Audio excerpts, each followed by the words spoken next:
they do it. Visit Chemco.com and discover how they can support your project today. Chemco, proud fans of the Edmonton Oilers, serving and supporting communities across Canada for over 60 years. Play Alberta has hundreds of casino games right at your fingertips. Join thousands discovering why Fortune Coin is one of Alberta's most popular games. Fill your reels with golden coins. Multiply your prizes up to 6 times and turn good spins into legendary ones. Land the Fortune Coin symbol to win cash. Trigger the jackpot. Launch the free spins bonus and watch as the dragon takes over your screen. New players get 100 free spins only on playalberta.ca. Claim your offer today. If you gamble, use your game sense. This is Rogers Game Night on the Oilers Radio Network. I think both. I think you can go back to our first round against LA. We're down 2-0, and I think you can take away from the experience of Florida that we were in a worse spot and we were able to kind of battle back and get to a Game 7, right? So, and then the Vancouver series that you alluded to, we're down 3-2 and we're able to win a game at home and then go win a road Game 7. So the more you play in the playoffs, the more you get comfortable in those environments, and you don't know what a series is going to throw at you, but the more you've played in series, the more likely you've been in that situation, right? And I think this group has been about in just about every situation possible, and there's no bigger game you're going to play in than the one we played in last year in Game 7. Obviously, we lost that, but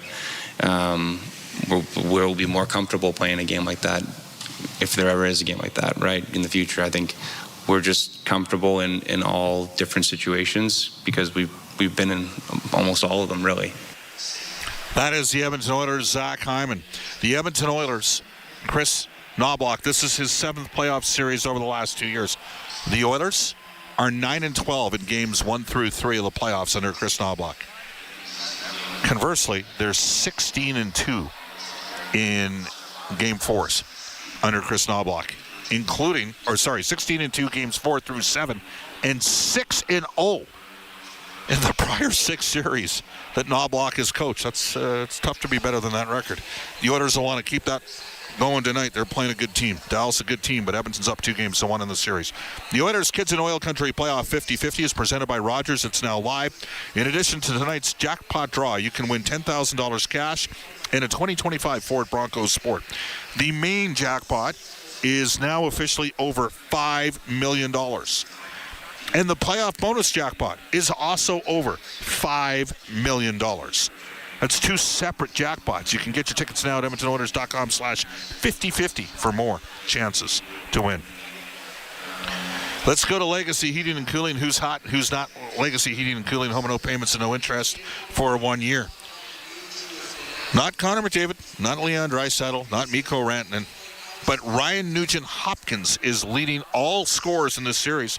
Nugent's got 3 straight multiple-point performances. He's got 2 goals and 7 points and is +6 in the series. That's pretty good.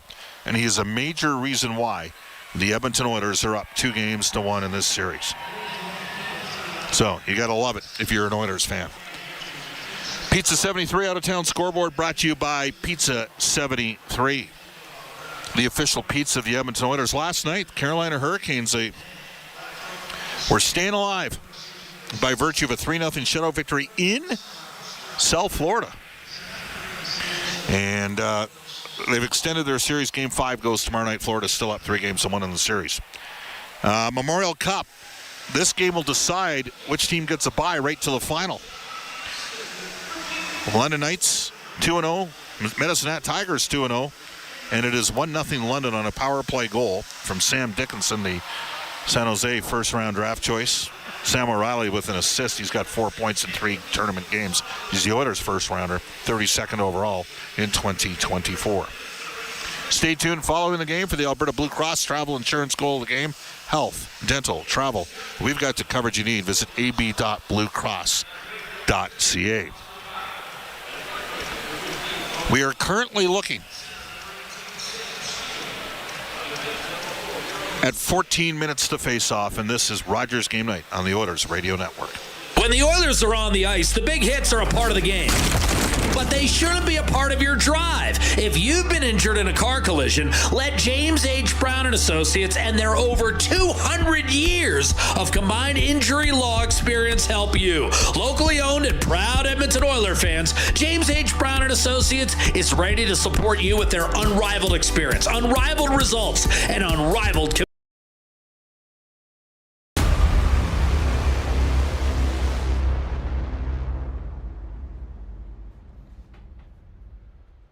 Hey sports fans, look at what came in the mail. Our Silver Creator Award, our plaque is finally here. Isn't it beautiful? Wow, I love it. Thank you so much for helping us create this amazing sports community here on YouTube, where we bring sports fans together from all over the world. And we're live for every single Toronto sports game, the Blue Jays, the Leafs, the Raptors, the Argos, TFC, and a whole lot more. And we appreciate you being here, chatting it up, keeping it classy, and making this place what it is. If you haven't done so yet tonight in the live that you're watching, whether it's the baseball game, the Blue Jays and the Rangers, the basketball game, Game 4 between the Pacers and the Knicks, or you're here to root on Edmonton for Canada to go after that cup and take a stranglehold in this series over the Dallas Stars, we appreciate it. Please hit that like button. Please share this link out. Subscribe if you're new. Yeah, you haven't subscribed yet? What are you waiting for? Hit that subscribe button and turn on that bell so you don't miss it when we go live. Check out that link that's pinned in the chat. Donate to SickKids if you can. And let's go have some fun and keep it classy. Good luck to your team. Go Oilers, go. Go Blue Jays, go. And go Knicks, go. Let's make this a series. Knobloch as coach is the adjustments he's made. His willingness and gutsiness of making line changes or goalie changes when the easy out, he doesn't take that road. I mean, Victor Arvidsson, who was coming into the lineup again tonight, he was pulled out of the lineup. This was a game after we talked about the importance of the fourth line and how good he was on that fourth line and what he did. Still pulled him out because they thought they needed more speed, and Captain came in and was fantastic the rest of that series. So Knobloch makes adjustments along with the rest of the coaching staff, whether it's power play, penalty killing, line matching. He just seems to have the golden touch, and a lot of the stuff he does seems unconventional, and you're sitting here thinking, okay, why is he doing that? Yet it works out. So Chris Knobloch, he comes across with the moves that he makes as a very veteran coach with very limited experience at the National Hockey League level. All right, well, they are making one change because Connor Brown is in the protocol after getting that heavy hit from Alex Petrovic. And Arvidsson comes in. They're going to play him further down the lineup, though, to start. Your thoughts? Well, to start, I think that's the key right there. I think what we know with Chris Knobloch and with the Oilers, what you see in warm-up, what you see at the first shift of the game might not be there 10 minutes later. Arvidsson is, every player that comes back into the lineup from the press box, it comes out like a gang on fire. Like they are ready. They're excited. They do not want to get pulled out again. So I would imagine Arvidsson's going to have a big game. He's going to be physical. He's going to drive the net. I imagine at times you will see him on a line with Leon Draisaitl because he's been with he and Podkolzin many times throughout the regular season. So I think the Oilers will miss the penalty killing and the speed of Connor Brown, but they're going to get a bit of tenacity with Victor Arvidsson. All right. Rope Hintz is back for the Dallas Stars. Your thoughts? Well, they're better with him in the lineup, but I can tell you this from experience. If he wasn't good enough to play 48 hours ago, he ain't 100%. I'm guessing that there's some freezing involved with his injury, yes. So that he can't feel the pain. But when you freeze part of your body, you lose that feeling, and it's awkward and odd. So they are better with him, but I don't think Rupi Hintz is anywhere near 100%. And this is a Dallas Star team that has just struggled to score 5-on-5, and you brought a player back that's playing well, or that's good, but what can he give you? Now, he's probably going to give you more than the guy they pull out, but he will be hampered in this hockey game, and it'll be interesting to see how much he can give.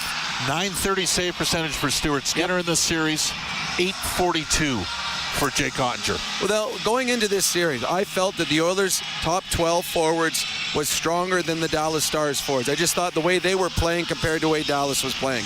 I thought the star power, the Oilers had an edge in that, and I thought on the back end it would be a wash. I thought Dallas' top three were fantastic, but depth-wise I thought the Oilers were stronger. Where the Dallas Stars should have had a big advantage would have been in net. They had Jake Ottinger, who is one of the best in the world, and they have Stuart Skinner, who has been up and down. It hasn't even been close. Stuart Skinner has outplayed Ottinger again, as he did last year. And if the Dallas Stars, with the biggest advantage they have, which would be in net, if they don't have that advantage in this series, they're going to find themselves out of this series quickly. They need Jake Ottinger to be the Jake Ottinger that he's capable of. We have not seen that so far in this series. An argument can be made in the last two games. Dallas hasn't had any puck luck. 100%. I agree with that. I mean, the second period, when you outshoot a team as badly as they did the Oilers in the second period, and you have 21 shots on net and some grade A scoring looks, you deserve more than what you've got. You got the one goal, and that was it. They haven't had it. And the Oilers, a couple of this goals they've scored in this series have hit sticks and bounced to the right spot. But even with the puck luck and the lack of puck luck for the Dallas Stars, the Oilers have been the better hockey club. But it's funny, everyone talked, Florida's going to win 3, they're going to win 4 straight, or they're going to win in 5. The Oilers got to win this series quick. They got to get it done in 5. Dallas Stars are a very good hockey club, yes, Bob, they are. with a fantastic first line, a great goaltender. They got one of the best in the world on defense. If the Dallas Stars were to win this game tonight, it's 2-2, best of 3 left, 2 games in Dallas. This is a huge hockey game. Dallas is capable of winning. The Edmonton Oilers got to take this game and seriously drive the nails into this Dallas Star hockey club and do not give them belief, and that starts at the beginning of this hockey game. So the beginning, the start to the game is our keys to the game, brought to you by Ford, the official partner of the Edmonton Oilers, built Ford proud.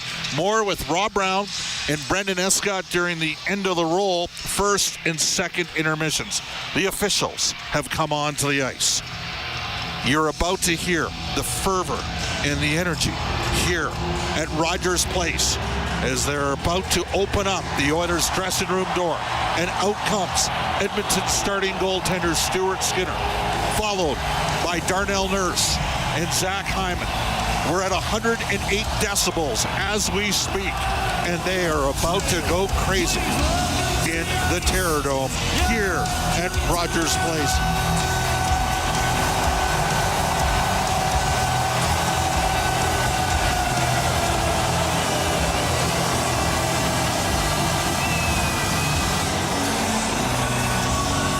Game 4, Edmonton up 2-1 in the series. The Oilers 5-1 at home in the playoffs. The Stars 2-5 on the road. Jack Michaels will have the call up next on Ford Dealers NHL Western Conference Final playoff action on the Oilers Radio Network. At Northern Lakes College, students work, raise their family, and complete their certificate, diploma, or partnership degree. With NLC's supported distance learning model, you can do it all in a flexible online classroom. Explore a variety of programs from academic upgrading to university studies, including a wide range of courses available through continuing education.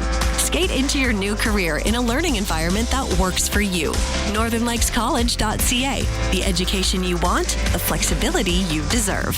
Blue collar work deserves big dollar perks. Get a heavy wallet with Heavy Metal Equipment and Rentals. Heavy Metal Equipment and Rentals is hiring heavy equipment technicians, maintenance supervisors, PM servicemen, maintenance coordinators, and pretty much every other position that makes Alberta go. We help move the earth that makes Alberta grow. So why not work for a company that makes your bank account grow too? Visit HeavyMetalEquipment.ca to find your new career. Heavy Metal Equipment and Rentals, helping you move the earth. Ready to score big on your outdoor space? It's game time with Park Landscaping. Transform your backyard into a winning arena with Park Landscaping's expert team. From design to maintenance of lush lawns and state-of-the-art synthetic turf to inviting pools and captivating water features, Park Landscaping will make your outdoor space the MVP. Don't sit on the sidelines. Get in the game with Park Landscaping. Call 780-486-2744 today or email info@parklandscaping.ca. Bloom Benefits offers amazing coverage that even the toughest hockey players can get behind. With excellent coverage, they offer things like massage. You want to go? Counseling services. Let's go! Dental coverage. That was not offside. And eye exams. With custom health coverage for any group of any size, Bloom Benefits make every team better, stronger, and healthier. Plans start from just $54 a month. Rethink your benefits today at bloombenefits.ca. We welcome you live inside Rogers Place for Game 4 of the Western Conference Final. Here's Robert Clark. Hey, can you see by the dawn's early light what so proudly we hailed at the twilight's last gleaming, whose broad stripes and bright stars through the perilous fight o'er the ramparts we watched were so gallantly streaming, and the rocket's red glare, the bombs bursting in air, gave proof through the night that our flag was still there. Oh, say does that star-spangled banner yet wave o'er the land of the free and the home of the brave.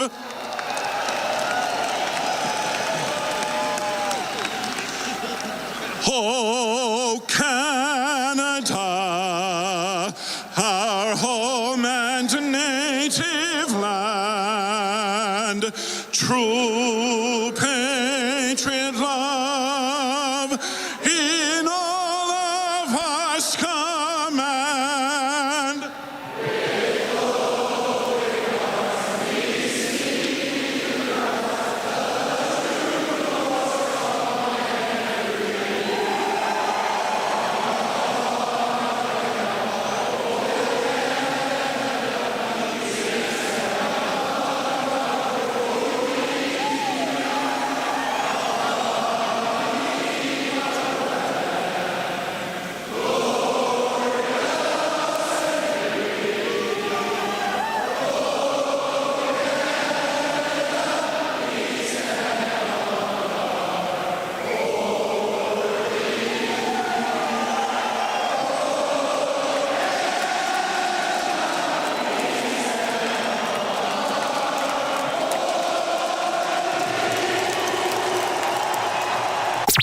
Now, tonight's exclusive NHL broadcast.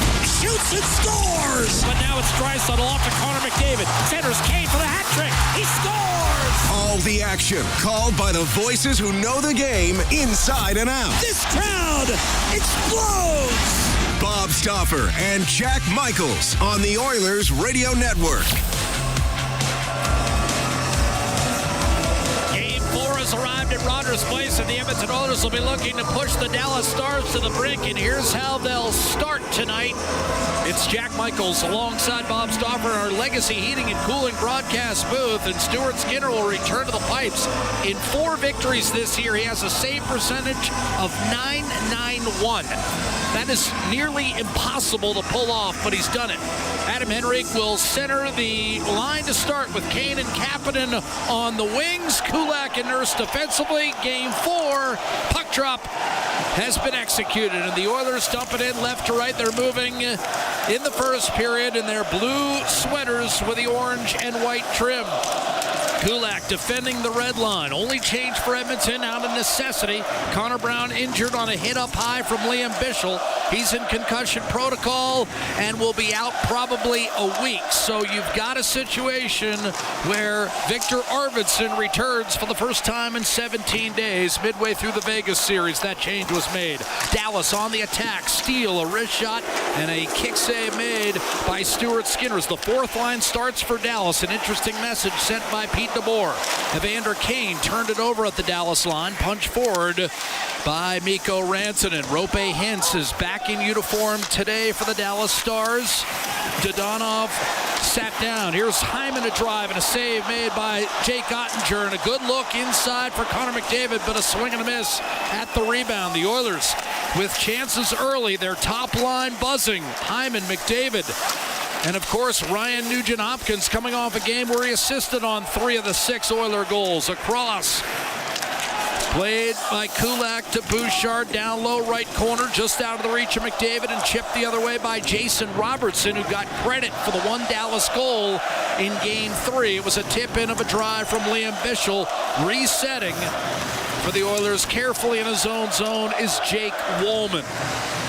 And he'll spin away from traffic in the form of Wyatt Johnston. So Dallas sitting down one of its top 8 goal scorers. Dodonov, one of 8 guys who scored 20 this year, but doing nothing in this series. They're trying to get Wyatt Johnston some help, and he doesn't get it here as Jamie Benn is unable to get a puck touch. They move Granlund down to that line with Benn and Wyatt Johnston. And Bob, they've elevated and continued to elevate Robertson with now Hintz back in uniform and Mikko Rantanen. And for the last 3 years, you and I have penciled in every Dallas game Roope Hintz alongside Jason Robertson. Yeah, and they've been a lethal combination together. The only question is, Rob Brown mentioned if he wasn't good enough to play 2 days ago, you know he's dealing with something after that slash from Darnell Nurse. Game 3 to Edmonton, 6-1. The Oilers lead the best of 7 Western Conference Final, 2-1.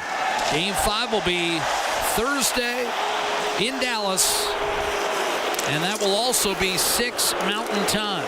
Stetcher with a steal at his own blue line, brings it up the center, fires it off the boards just out of the reach of Vasily Podkolzin, playing with Draisaitl and Perry tonight, and someone got splattered in the corner as the Oilers finishing their check. First Podkolzin, and then running around Victor Arvidsson, obviously excited to be playing for the first time since Game 3 against Vegas. When they showed on the scoreboard here the play with Corey Perry, the fans are going to lose it if they have it, because that was a miss.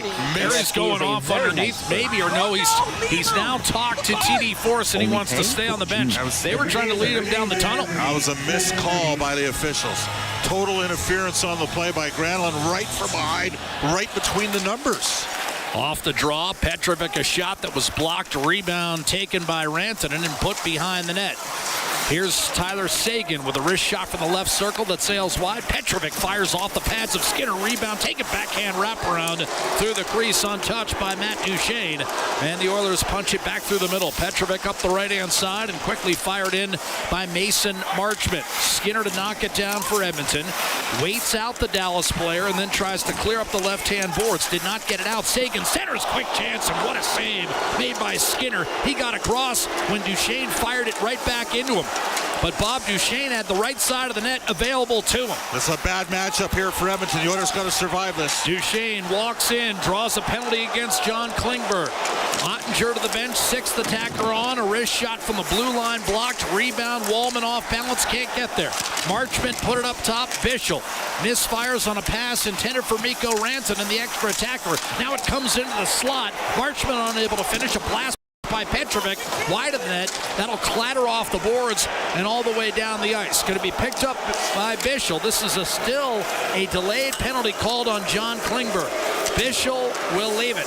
And carrying it up ice is Mikko Rantanen, right to left for the Stars. And the white and Kelly Green.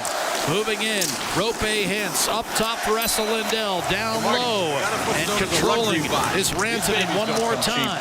Kicks it back to Thomas Harley, who's had a quiet series. Wrist shot from the point, deflected up and out of play, and an extra shot delivered as time is called. Nugent-Hopkins took a couple of extra whacks, but going to the box here, I thought initially it was John Klingberg, and indeed that's the call for holding rather than hooking. Chris Rooney, Sport.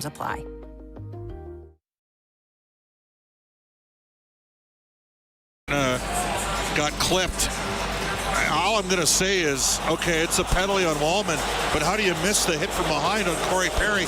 And now Dallas gets on the power play. I thought actually Klingberg did more to take a penalty there than Wollman, but you're right. Got to win face-offs here. It is Klingberg. Yeah, it's Klingberg. Good so call. Here's Good pickup.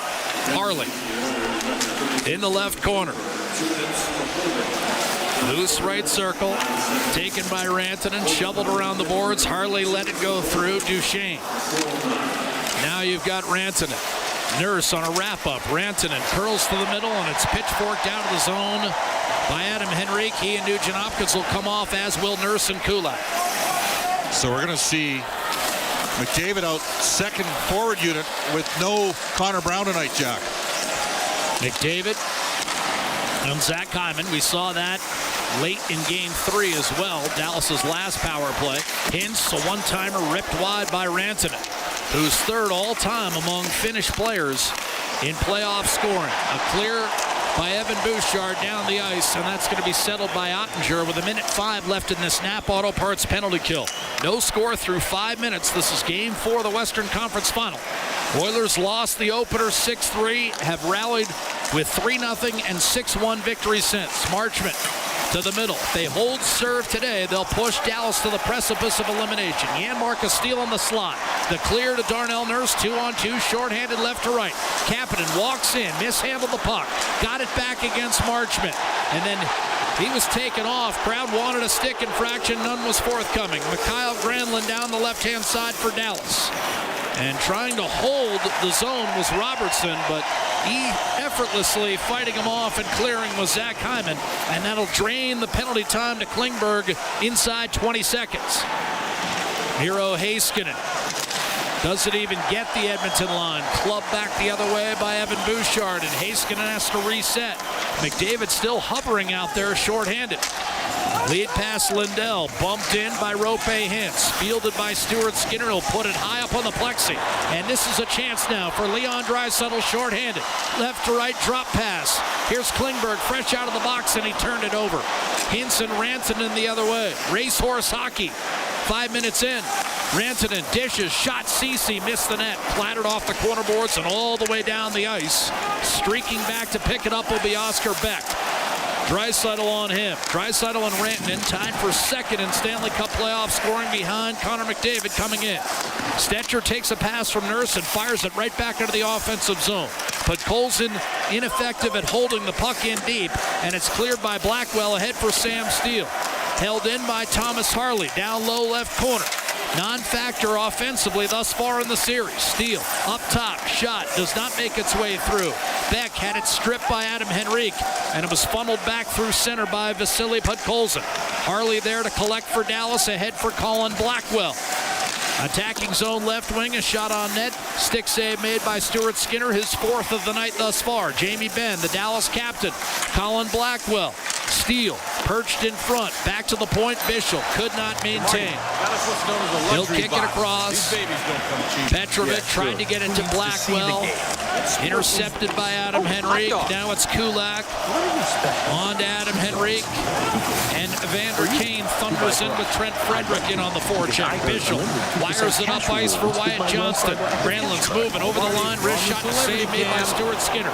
Rebound gobbled up and cleared by Klingberg. This will be an icing call against Edmonton with 12:14 to go in the first period. Skinner has 5 saves. Ottinger has just seen 2 shots at the other end.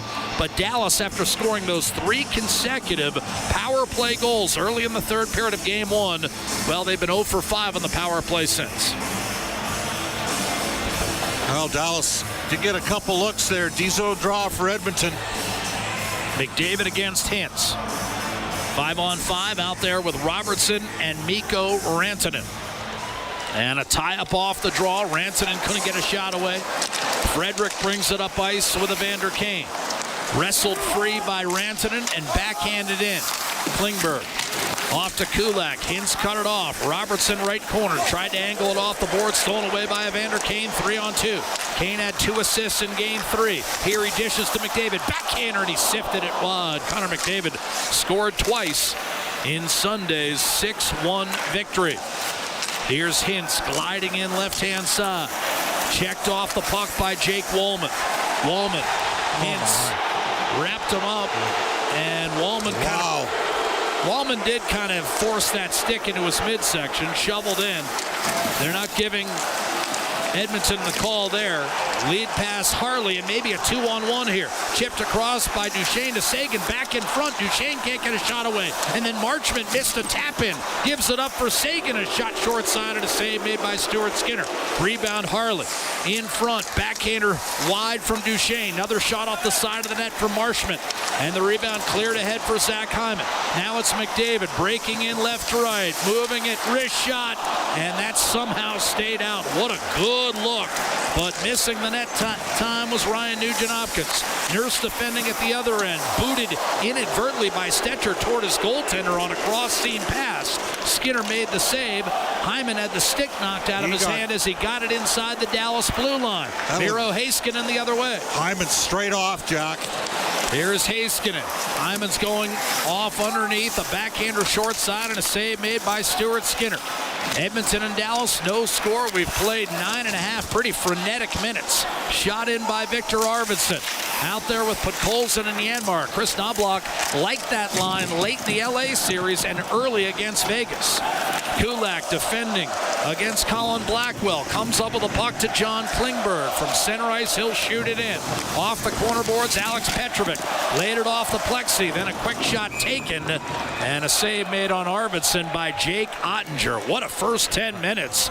Ottinger just the third puck he's seen. Meanwhile, Skinner has stopped 8 at the other end. But again, similar to Game 3, despite decent pressure, Dallas thus far nothing to show for it. We've got no score. This is Game 4 of the Western Conference Final. Live from downtown Edmonton, Rogers Place on a gorgeous sunny afternoon in Edmonton with Ford Dealers NHL Hockey, the Oilers Radio Network. Rogers is Canada's largest and most reliable 5G network. We're made for Oilers fans. You can stream Leon scoring in Leduc. Watch Tide tie things up in Tofield. Or check out Connor doing Connor things in Kalmar. And even watch Stewart steal the show while you're in Sedalia. Try saying that 3 times fast. Rogers, proud partner and fan of your Edmonton Oilers. Hey folks, Paul Brandt here. Around these parts, we work hard, play hard, and we demand the best. Sometimes you need a truck that's a cut above. The Ford Super Duty. Tough enough for any job with the style and luxury you deserve. It's as powerful as it is refined, with cutting-edge features that make every drive a pleasure. In short, this ain't your everyday pickup. The Ford Super Duty. Drive the finest truck Alberta has to offer today at your Alberta Ford dealer. And tell them PB sent you. The Edmonton Oilers Community Foundation 50-50, presented by Rogers, is back and bigger than ever. The largest 50-50 in sports offers early bird draws, bonus raffles, and a main jackpot, which is growing by the second. With over $100 million invested across oil country, your support directly helps kids, families, and communities in need. Maybe you'll be our next winner. Get your tickets right now at EdmontonOilers.com and help make oil country a better place. AGLC license number 696879. All games, all season. You're listening to the Oilers Radio Network. No score in the hockey game, despite pretty decent chances for both hockey clubs. Connor McDavid just pushed a backhander wide off a breathtaking rush against Jake Ottinger. Shots are 8-3 Dallas here in the first period. Of course, in the second period of Sunday's game, it was 21-7 Stars, and yet Dallas had nothing to show for it, trailed by the same 2-goal margin. Now we've got a penalty, and this one, Jamie Benn will be called against Klingberg, and at live speed, I didn't see a ton there, Bob. This is a tough call. Well, I'm going to tell you right now. Barry Kay in the house? Possibly, because we saw Chris Knobloch.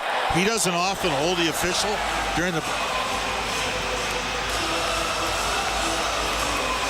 Maybe the stick a little bit on the right skate. Yeah, but you wonder whether or not, did they miss one earlier? And the Oilers... Well, you don't wonder. They did miss one. Yes. So the Oilers get a chance at a power play. Corey Perry, the net front here. Zach Hyman has not returned to the Oilers bench after running in a Mason Marchment. Oilers 7 of 13 at home on the power play. Off the draw, You've got McDavid shooting and a kick save made by Ottinger. That might be his best save of the series because that had some sizzle on it from McDavid. Tagging back up is Corey Perry. McDavid inside. Nugent Hopkins, a backhander to save Ottinger. He wanted to drag it back to his forehand, Bob, but there was backside pressure, so he had to settle for the backhander 5-hole. That's well played defensively by Dallas. Bouchard rounds out the power play unit. It's brought to you by Atco Energy. Napa Auto Parts penalty killing unit already has come up with a kill in this game. Atco, your trusted Alberta retailer. Oilers set up in the offensive zone. Draisaitl on the right half boards up to Bouchard. High slot, McDavid. Spinning top of the left circle against Johnston. Gets it back from Bouchard, close quarters, and Johnston made the steal on McDavid. He'll drive in and try to challenge the Oiler captain. Forced out wide, and now he'll try to rag the puck against Nugent Hopkins. And he succeeds for an additional 6-7 seconds before it's pried loose by Leon Draisaitl, who curiously enough has just one power play goal in this postseason. Uses a pick from Corey Perry to Nugent Hopkins. One-timer score! Leon Draisaitl, power play goal! Edmonton takes a 1-0 lead in Game 4. Well, just like you ordered that one up, Jack.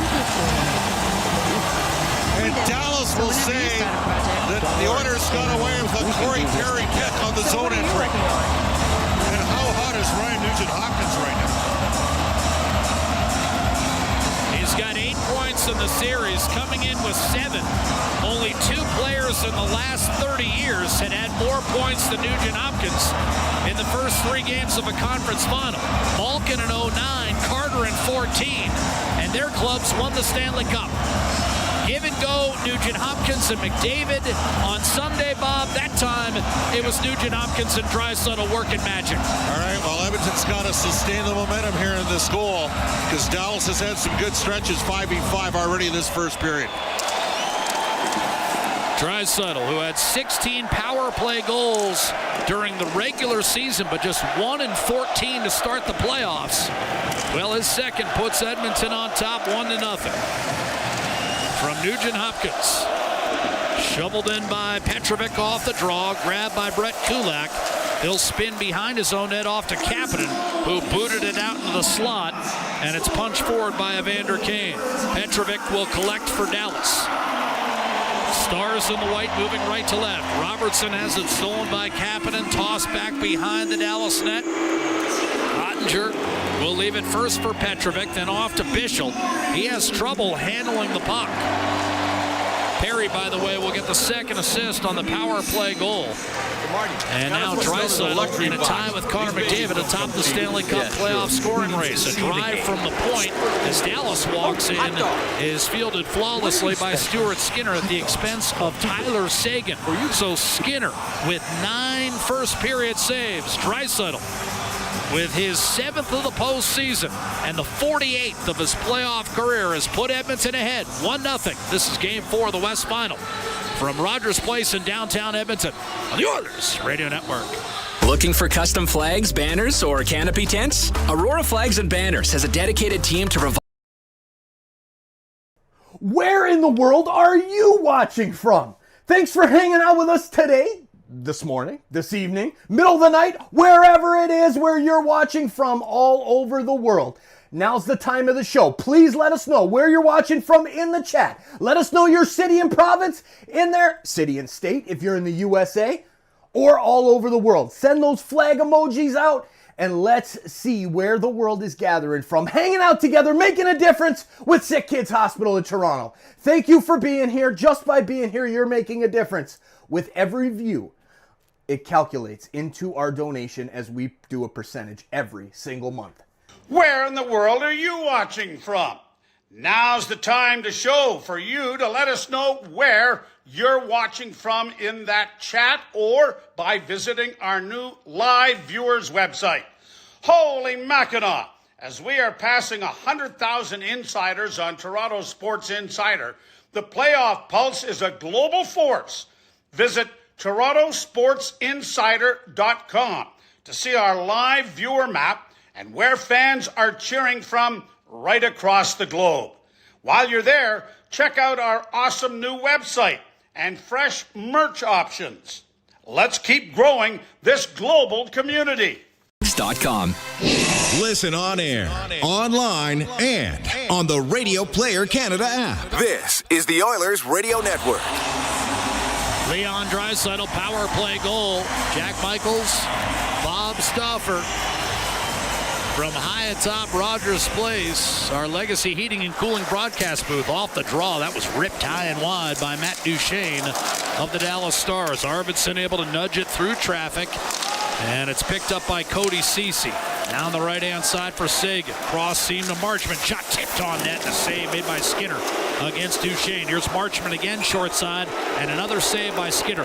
This line heating up. Yep. We saw it in Game 3, and it's been a force in Game 4. And Bob, because that line has moved around in Pete DeBoer's rotation, often even on the road, Dallas gets a friendly matchup. Yep, they do. Now, here's part of the problem for Edmonton.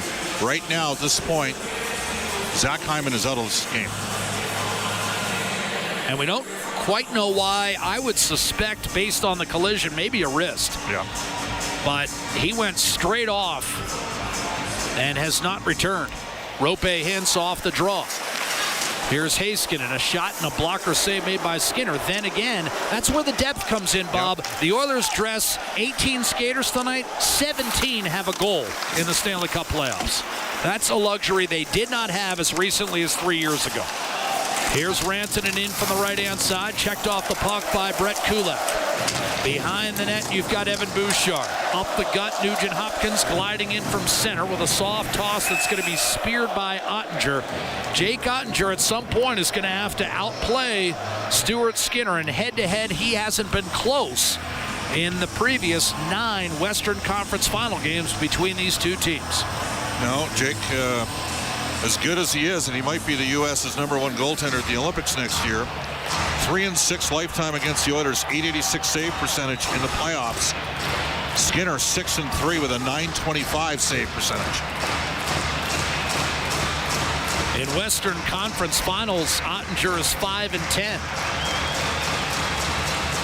Every other playoff game, he's 27-19. Dallas trying to avoid a third straight loss in this round. Pete DeBoer has lost 5 of the last 6 Western Conference Finals with 3 different teams. Pete DeBoer, a junior teammate in Windsor, as you know, with Keith Gretzky and Paul Maurice.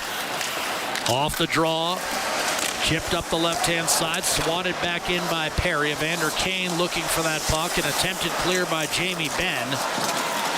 And now rifled up ice. It was Benn's penalty, remember, for the trip on Klingberg that set the Oilers up with a power play, which they cashed in. Leon Draisaitl, who now busts down the middle, gets it back from Corey Perry, turns and centers, and that was deflected away. Evander Kane has moved up with the absence of Hyman to play, for now at least, with Draisaitl and Perry. Draisaitl, a little reverse hit with Jamie Benn, and now trying to defend his Klingberg. Granlund powered past him, but Wallman was there. And now 4 players do battle for the puck just behind and to the right of Stuart Skinner. Centering past Johnston. Beck didn't handle it cleanly. Got it back to Bishop. Shot Petrovic, sails wide. Rebound collected by Mikhail Granlund. He fires on net, and a save made by Skinner. That might have caught the outside of the goal post as well. Granlund right back on the puck. Left half boards for Dallas. Beck getting worked over in the corner. Edmonton defending in its own zone right now, but leading by a count of 1-0. Draisaitl checks Granlund. Beck, in the meantime, sends it up to Petrovic. He had it taken away by Wallman. A high flip. Did he put too much on it? No. Good touch from Wallman. Petrovic forced to play it over to Bishop. He launches a lead pass right-hand side. Little change of pace from Colin Blackwell, but Nurse wasn't buying it. Sealed him off the puck brilliantly. Effective defensive play, and now Podkolzin tried to launch ahead. Intended target was Janmark. He's off balance. Marchment, meanwhile, the other way. Marchment was Steele and Blackwell. Sam Steele centering pass, and Marchment didn't get all he wanted on that shot. Skinner still had to make the save. Arvidsson will shovel it across, looking for Janmark. Bumped back the other way by Harley. And Dallas's counterattack stifled at the Edmonton blue line as Arvidsson, who's been quick tonight, on the puck once more. Stetcher will send it over to Brett Kulak, and the Oilers will finish a change with 4.5 minutes remaining in the first period. And Edmonton leading 1-0 on a power play goal by Leon Draisaitl. Nudged free by Frederick. Dallas will play it in its own zone. Harley to Ceci up the right-hand side. Marchment and slapped in by Sagan. Recovered by Skinner behind his own net. Takes a peek up the left-hand side. Kapanen. Kulak tried to get it out, and Frederick did so, swatting it back to center. Miro Heiskanen for Dallas to Esa Lindell. He'll shoot it in. Knocked down by Skinner and left for Kulak. He'll play it up to Kapanen, but Heiskanen won't let it get out. Rantanen up top. Heiskanen kind of fooled by that pass initially from Sagan. Now he'll work his way down low and kick it off the boards. Spun across to Rantanen by Esa Lindell. Duchesne and Sagan digging in down low, but Kulak's going to win a battle with help from Adam Henrique and clear the puck down the right-hand side, and they'll wave it off, ruling that Heiskanen pulled up in an effort to draw icing. 3.5 minutes remaining in the first period. 1-0 for Edmonton. Sent in by Heiskanen. Skinner used his body that time to get it over to Klingberg, and Nugent Hopkins will an outlet to a sprinting Jake Wallman. His soft wrister is guided to the corner by Jake Ottinger. McDavid on the puck. Wallman calling for it, but Ceci got it away from McDavid.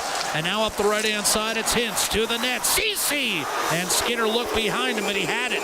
Cody Ceci, you don't see him jump up like that on a 2-on-1 to create it with Rope Hintz. Skinner wasn't sure where it was, but he's got it.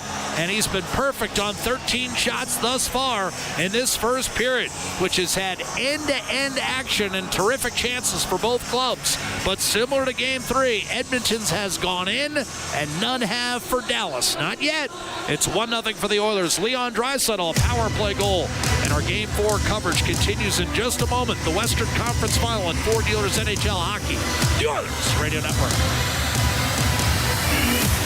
The Edmonton Oilers Community Foundation 50-50, presented by Rogers, is back and bigger than ever. The largest 50-50 in sports offers early bird draws, bonus raffles, and a main jackpot, which is growing by the second. With over $100 million invested across oil country, your support directly helps kids, families, and communities in need. Maybe you'll be our next winner. Get your tickets right now at EdmontonOilers.com and help make oil country a better place. AGLC license number 696879. When the Oilers are on the ice, the big hits are a part of the game. But they shouldn't be a part of your drive. If you've been injured in a car collision, let James H. Brown and Associates and their over 200 years of combined injury law experience help you. Locally owned and proud Edmonton Oiler fans, James H. Brown and Associates is ready to support you with their unrivaled experience, unrivaled results, and unrivaled commitment. When accidents happen, head to jameshbrown.com. Pizza 73, the official pizza of your Edmonton Oilers. Loyal to the oil, in Edmonton we trust. Rising to the top like a pizza crust. Got the flavors to play, yeah. Cooking on ice. Hunger happens, gotta score a slice. Let's go Oilers, E-Town unite. Ice District to Jasper, downtown to White. Wearing orange and blue, game on the stream. Make the right call, Pizza 73. Let's go Oilers. 737373, Pizza 73. All games, all season. You're listening to the Oilers Radio Network. Face off to Stuart Skinner's left. Jack Michaels, Bob Stauffer with you. Legacy Heating and Cooling broadcast booth. Home of no interest, no payments for 1 year. Dallas Stars come up with a puck off the draw in the Edmonton zone. Wyatt Johnston trying to get off the schneid. Just 1 goal, 1 point in his last 9 games. Wrist shot from up top by Heiskanen, deflected off Skinner and out of play. Johnston, who just turned 22, is dash 15 in his last 10 games and minus 17 for the playoffs, which, if they ended for Dallas in a couple games, would be the worst plus-minus rating in the history of the league. Matt Duchesne isn't much better at dash 13, but I think they're trying to get Johnston some help, so they sit Dodonov and they put Granlund on his line. Mikhail Granlund, Marcus, one-time Oiler, but Mikhail has had a good season, his first 20-goal campaign in 7 years. Well, Dallas has had a good first period. They've outshot Edmonton 15-6, and the Oilers are missing Zach Hyman. He got run into by Mason Marchment. and he has not returned, and it's sort of knocked Edmonton's lines. They've already playing without Connor Brown, so that's 2 penalty killers they don't have right now. But on the other hand, Chris Knobloch has played everybody with everybody. So that's the one thing. They've not only got depth, but they've got familiarity. Here's a tip from up top by Matt Duchesne that grazed the side of the net. Rebound, Draisaitl turned it over. Heiskanen will move it quickly. And now once again, the Stars are buzzing. Harley, though, threw a tough pass that Sagan could not contain.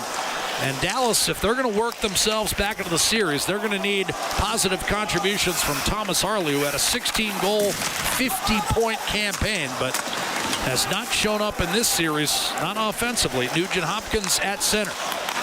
Here's a dish by McDavid. Shot Bouchard, and a kick save made by Jake Ottinger. Ottinger's only had to make 6 saves. One beat him, but 2 of them have been among his best of the series. A dump in by Dallas, a clear by Bouchard, and the Stars get caught. McDavid to the net, wrist shot denied, short side. Jake Ottinger, 3 terrific saves in this first period. Quite frankly, keeping Dallas in the game. And here's why I say that with the Stars out shooting Edmonton 15-8. The Oilers actually have gotten some pretty good looks on Jake Ottinger. Remember, McDavid missed the net on an earlier rush. Well, how about Ryan Daisy? The puck, Connor didn't pick it up cleanly, but it hit Daisy's skate. Connor's got such great hands that he gets a second chance opportunity off the rush. And Ottinger fought it off in goal. How big is this game for Dallas? Well, the Stars organization has never won a series down 3-1. And Edmonton has lost exactly 1. And that was 89 against LA. 17-1. The Stars are 0-16, down 3-1. So the Stars trying to dig in. Not only a victory would even the series, but it would restore home ice advantage to Dallas. It would become a best of 3, with, of course, 2 of the games being played in the Lone Star State. Bob and I will have Thursday's Game 5. A drive by Bouchard into the glove of Ottinger. Clean face-off win by McDavid, but Ottinger makes the save. That game again will be played at 6 Mountain Time.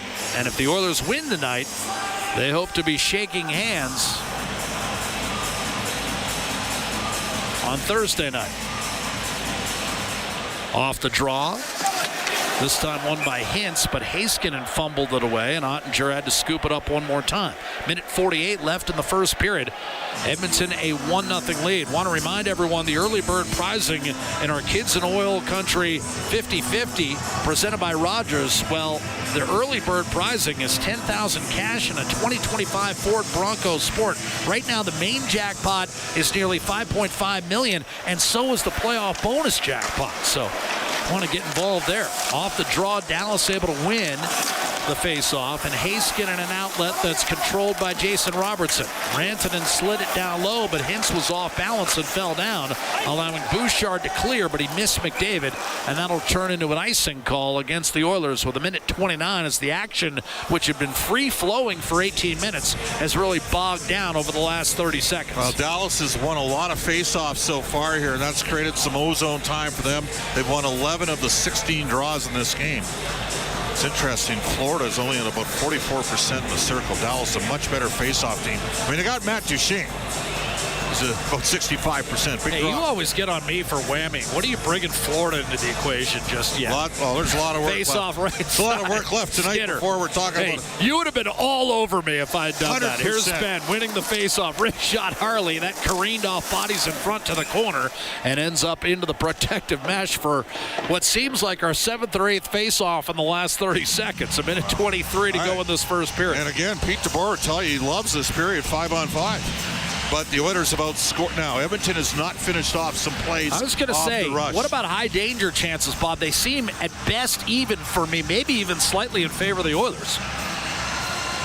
Draisaitl digs in. I agree with you about the zone time, but Edmonton, as you know, part of the embryonic stages, the Oilers are better defending in their own zone.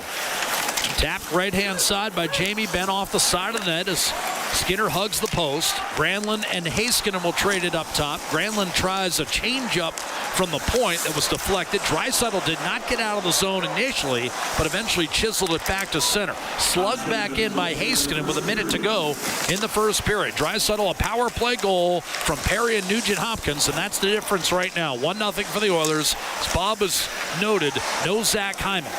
Here's Heiskanen. Didn't see a lane he liked, so backs off to center ice. Oilers clogging up the neutral zone right now with Henrique, Janmark, and Kapanen. And again, Knobloch not afraid to use just about everyone, and he has to with the injury to Hyman. Dallas sends it in deep. Henrique to Janmark. He'll weave his way through the neutral zone. Chip and charge right around Esa Lindell. Put up the boards by Harley to Rantanen and sent up by Lindell, but Rope Hintz unable to reel it in. And Victor Arvidsson alertly grabs the puck, and with 10 seconds to go, starts the rush to Wallman. Wallman a shot and a save. Ottinger juggled momentarily, and he'll freeze it. The one other positive I'd say, and now we've got some pushing and shoving in the corner. Got a little nasty for just a moment. Hintz and Wallman the primary combatants, actually. Not two you'd ordinarily expect. What I would say, Bob, and just a cautionary tale moving forward in this series, is Jake Ottinger looks more like Jake Ottinger tonight. He does. He's pretty clean. We got a penalty here in Edmonton. Wow. They pulled a guy out of the pile. Put Colson.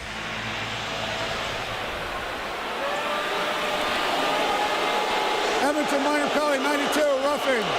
So Dan O'Rourke sends Podkolzin into the box. 2 minutes for roughing.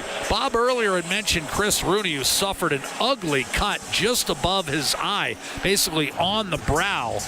And that kept him out of action for a while, but he's back in the mix and working tonight's game with O'Rourke. Now Dallas a face-off back in the Edmonton zone. 7.6 on the clock, and of course, if the Stars require it, they'll have basically a minute 52 to start the second period in an effort to tie the game.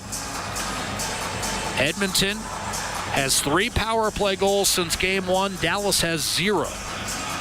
And the big talk after game 1 was the special teams. Off the draw, Thomas Harley cross ice. And that pass deflected out of play into about the 15th row here at Rogers Place, where the Oilers have won 9 of their last 11.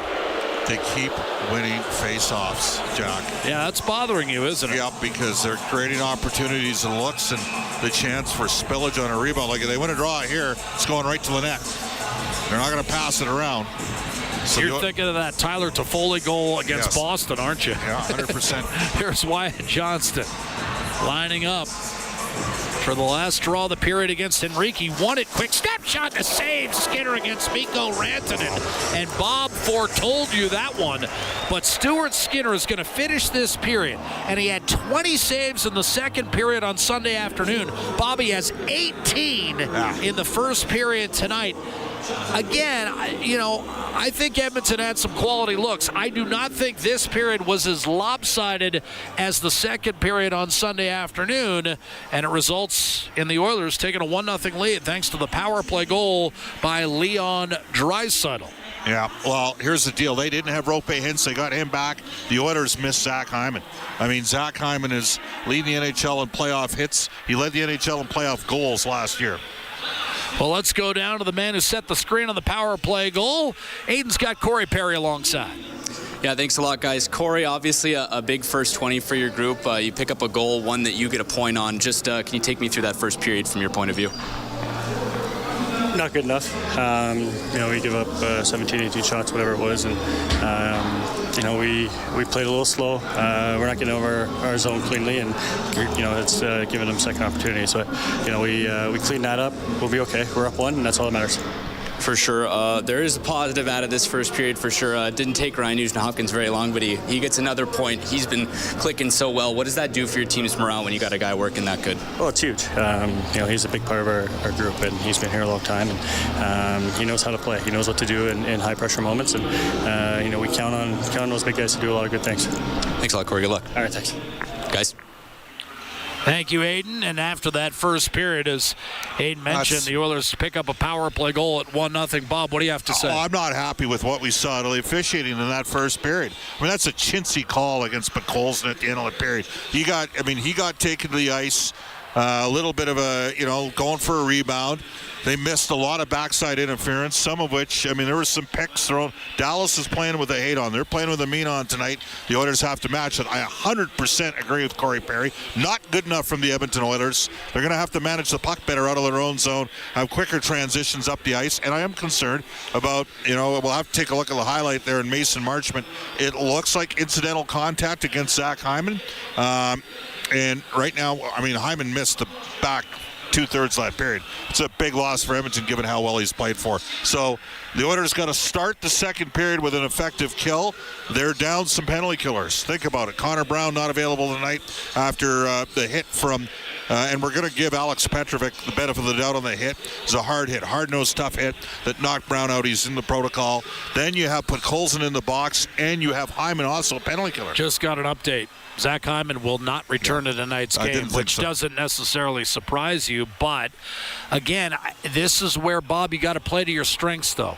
And the one thing I'll say about the injury to Hyman is it does play to Edmonton's strengths. Now, you and I did games 2 or 3 years ago where this would be a major concern. Yes.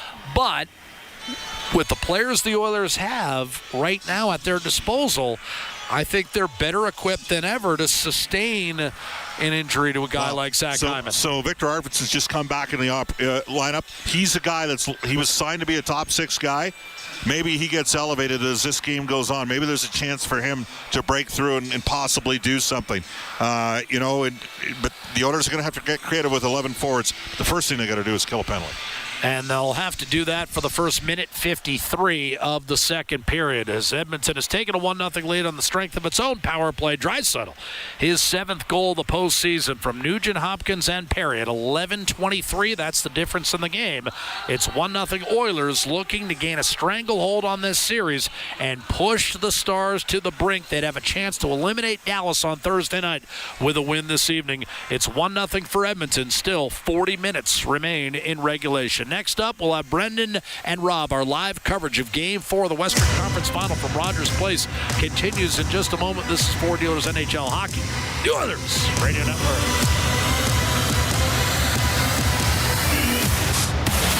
Hey, Paul Brandt here. Big skies, rugged landscapes. Now that's Alberta in a nutshell. And if you're looking for an SUV that can keep up with this place, check out the Ford Bronco. Built for those who crave adventure with serious off-road capability and style to spare.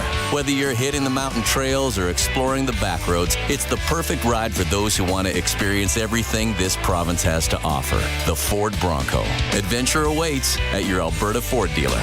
And tell them PB sent you. It's our YEG with 880 Chad.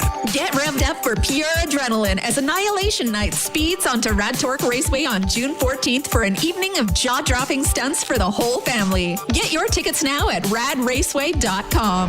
Then keep the thrills going as the all-new Royal Canadian Circus Big Top takes over West End with astounding trapeze, daredevils, airless, and more. Details and tickets at royalcanadiancircus.ca. For details on these and more events, visit 880chad.com. At the intermission, brought to you by End of the Row Flooring Centers. Let's get flooring. Who, curiously enough, has just one power play goal in this postseason. Uses a pick from Corey Perry to Nugent Hopkins. One-timer score! Leon Draisaitl, power play goal! Edmonton takes the 1-0 lead in Game 4. And 1-0 is where we sit after 20 minutes here at Rogers Place. That's the Highlight Zone, brought to you by Century Casinos. All games, all in, all season. Century Casinos with 3 great locations in Edmonton, St. Albert, and next to Edmonton International Airport. Welcome to the Winner's Zone. Oilers, I think that we can all agree, Rob Brown included, that Dallas was out on the front foot in that period. They needed to be, and yet it's another period in which they don't come out with a lead. Rob, what did you make of that first 20? Well, yeah, I believe the Dallas Stars were the better team in the first 20 minutes.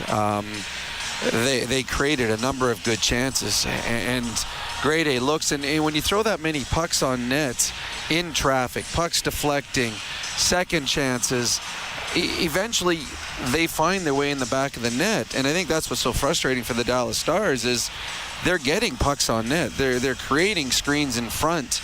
And just nothing's finding the back of the net. Stuart Skinner was excellent. Everything they threw at him, a couple of them he didn't look like he saw. I mean, the great example is the Rantanen shot, less than 3 seconds to go in the period. There's a face-off, and off the face-off, another one draw by the Dallas Stars. Rantanen fires it through probably 5 bodies and up on the shoulder of Skinner. He's dialed in. He's absolutely dialed in right now, and the Dallas Stars, as you said, are probably in that dressing room right now shaking their heads trying to figure out what went wrong, because this is not a period that they should have been down 1 after 20, yet here they are again, another period where they just can't find the back of the net. Just a quick thought from you, Rob, here on the absence of Zach Hyman, who we just learned will not return to this game. Well, the fact that he's not returning concerns me. I didn't see it live, in all honesty. I was looking the other way, and I just watched the replay that's on television. They showed it a number of times. So the fact that he went off holding his arm, whether it's arm, wrist, something in that way, and they make the determination this early in the game that he's not coming back, that concerns me. Simply if it's not just a bruise. So it's a huge loss. He leads his team physically. He's a goal scorer. He plays on your first line. He's been penalty killing on your first power play unit. We talk about how Ryan Nugent-Hopkins touches every aspect of the game for the Edmonton Oilers. Well, so does Zach Hyman. And you add the fact that, I mean, if he stays healthy and plays the rest of the playoffs, he's going to break the all-time record for most hits in a playoff. So that is huge. Now, I have no idea if this is just the rest of the night, the rest of the series, or how long it's going to be. But it is concerning that the way he left the game holding his arm, and the fact that they said he will not return, that is never good. Rob, appreciate it. We'll catch up again in the second intermission. But right now, I'm pleased to be joined in the broadcast booth by 16-year-old defenseman for the Victoria Royals. Not that you'd ever be able to tell by looking at him. It's Keaton Verhoff out of Fort Saskatchewan here. Keaton, appreciate you jumping on air with me, my man. How you doing? How you enjoying the game? Good. It's awesome. Yeah, it's fun to be out here. Thanks for having me. Yeah, of course. The pleasure's all mine. So obviously back home after a nice playoff run with Victoria. How would you sort of categorize your first year in the Western League?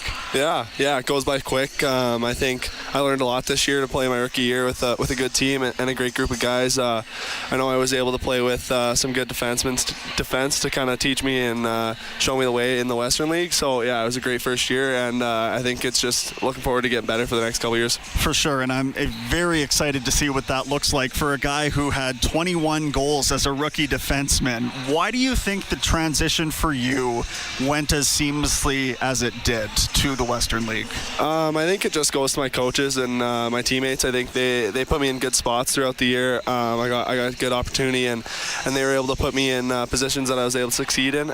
So I think being able to have those great players beside me to give me the puck in good areas, and hopefully I can give them the puck in some good areas too. But yeah, I'd say it goes to my teammates, my coaches.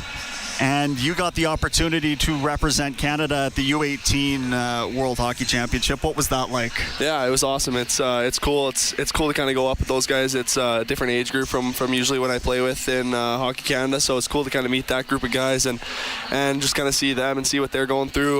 Because obviously that'll be what I'm going through next year, hopefully. So it's cool to kind of learn from what they have to say and learn from their experiences. How much different is it getting into a room like that with a bunch of elite talent versus your everyday kind of stuff? Like, how much more are you trying to actively soak in all that knowledge? Yeah, everyone in there is always kind of on pace there, and they're all thinking, they're all playing at such a high level that it's super cool to kind of be out there watching them play and watching them make plays. Like I'll watch them make a pass and I'll be like, wow, that's pretty impressive. And yeah, it's fun to kind of learn from them and watch them thrive at the game, and it's gonna be cool to watch them come this June go in the draft. So 100%. Now your draft year not for a couple more, so we'll be talking about that as you grow older here, I'm sure.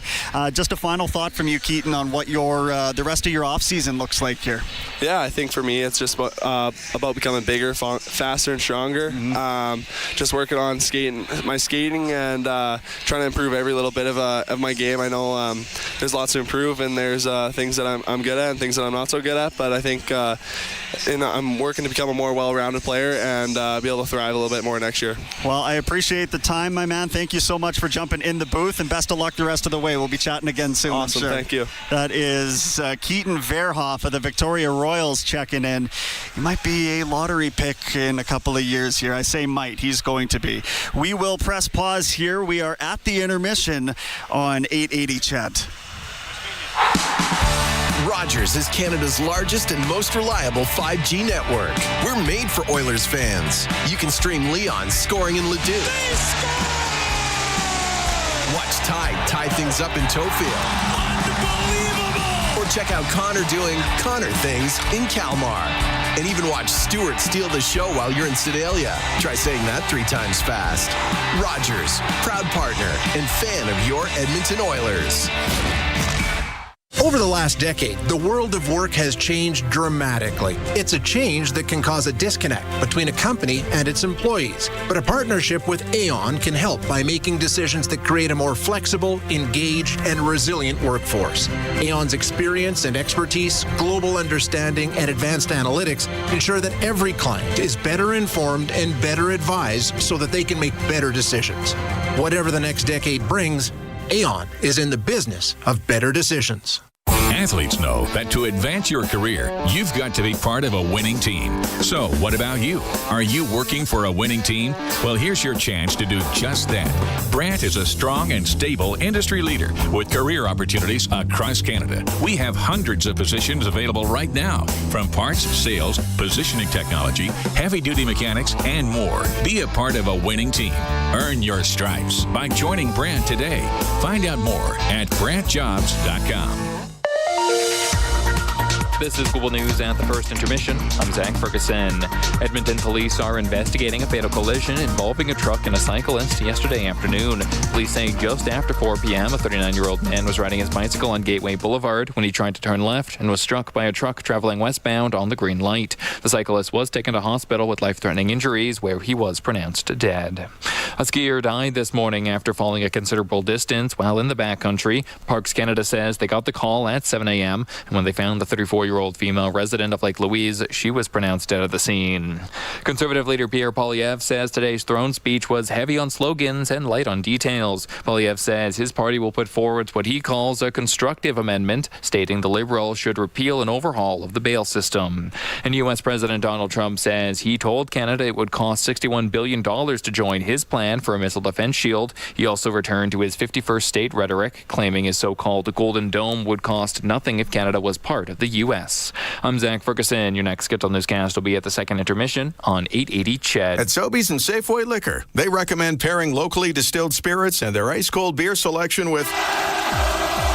And Oilers win! Sobeys and Safeway Liquor, proud partners and fans of the Edmonton Oilers. Please enjoy responsibly.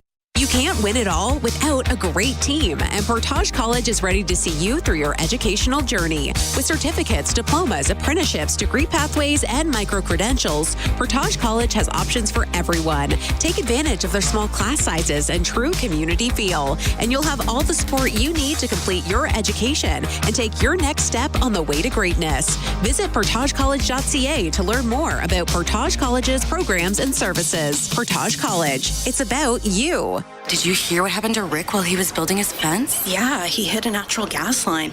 They had to evacuate his entire neighborhood at dinner time, too. I bet he didn't make any new friends that day. It cost him a ton to get the line repaired. I wonder why he didn't get his underground utilities marked. Don't be that person. If you're digging on your property, request a locate for natural gas lines. It's free and can prevent serious injury or financial loss. And you won't upset the neighbors. Visit clickbeforeyoudig.com. A safety message brought to you by ATCO. At Sobeys and Safeway Liquor, they recommend pairing locally distilled spirits and their ice-cold beer selection with... And Oilers win! Sobeys and Safeway Liquor, proud partners and fans of the Edmonton Oilers. Please enjoy responsibly. At the intermission, brought to you by End of the Row Flooring Centers. Let's get flooring. Time now for the out-of-town scoreboard, brought to you by Pizza 73, the official pizza of the Edmonton Oilers. Checking in on the Memorial Cup. Medicine Hat Tigers taking a 2-1 lead over the London Knights in the third period of this game. About 15 minutes and change left. Goals coming from Ethan Newtons and Kamloops native Matthew Ward. That is where we stand there in the third period. We'll have more for you at the next intermission here on 880 CHED. Right now we are at the intermission, brought to you by End of the Roll Flooring Centers. Let's get flooring. It's Jack and Bob next on the call. This is your Ford Dealers NHL Hockey and the Oilers Radio Network. At the intermission has been brought to you by End of the Roll Flooring Centers. Let's get flooring. Get ready to live sky high. Sky Signature Suites offers remarkable units for rent featuring sophisticated floor plans, designer finishes, and breathtaking views. Experience resort-like amenities including a full-time concierge, yoga and fitness studios, golf simulator, plus indoor and outdoor lounges for you to live your best life. Visit SkySignatureSuites.com and make your home high above the ordinary. The same AI-powered technology that helps Oilers fans move through security efficiently at Rogers Place is also available for Edmonton area schools, hospitals, and workplaces. Evolve Technology, proud partner of the Edmonton Oilers and official security screening partner of Rogers Place, helps identify potential threats and create safe experiences at hockey games and wherever people gather. Visit Rogers Place to experience Evolve live or check out evolve.com for more information. That's EVOLV.com. Did you know that there are 9 Napa Auto Parts stores serving the greater Edmonton area and have been doing so for more than 50 years? Since Napa first opened in Edmonton, the community has grown and vehicles have changed, but you can always trust Napa Auto Parts to provide you with the expert know-how and the best vehicle parts. And if that isn't enough, every time you visit a Napa Auto Parts store when you present your AMA card, you receive an additional 10% discount on all retail parts and accessories. Visit your local Napa Auto Parts store for more offers and expert know-how. Napa Auto Parts is a proud fan of the Edmonton Oilers. Listen on air, online, and on the Radio Player Canada app. This is the Oilers Radio Network. Well, Zach Hyman will be out for the remainder of Game 4, but Pete DeBoer, the Dallas head coach, once again sees his club having to do what it's done for the last 3 games of this conference final, and that's chase it. Dallas has scored the first goal only 3 times in its 17 playoff games, and the Stars, despite out shooting the Oilers 16-10 now officially in the opening 20 minutes, trail 1-0 on a power play goal by Leon Draisaitl. But we begin this second period with Dallas on the power play, and the Napa Auto Parts penalty kill will begin with Connor McDavid taking and winning the draw from Matt Duchene.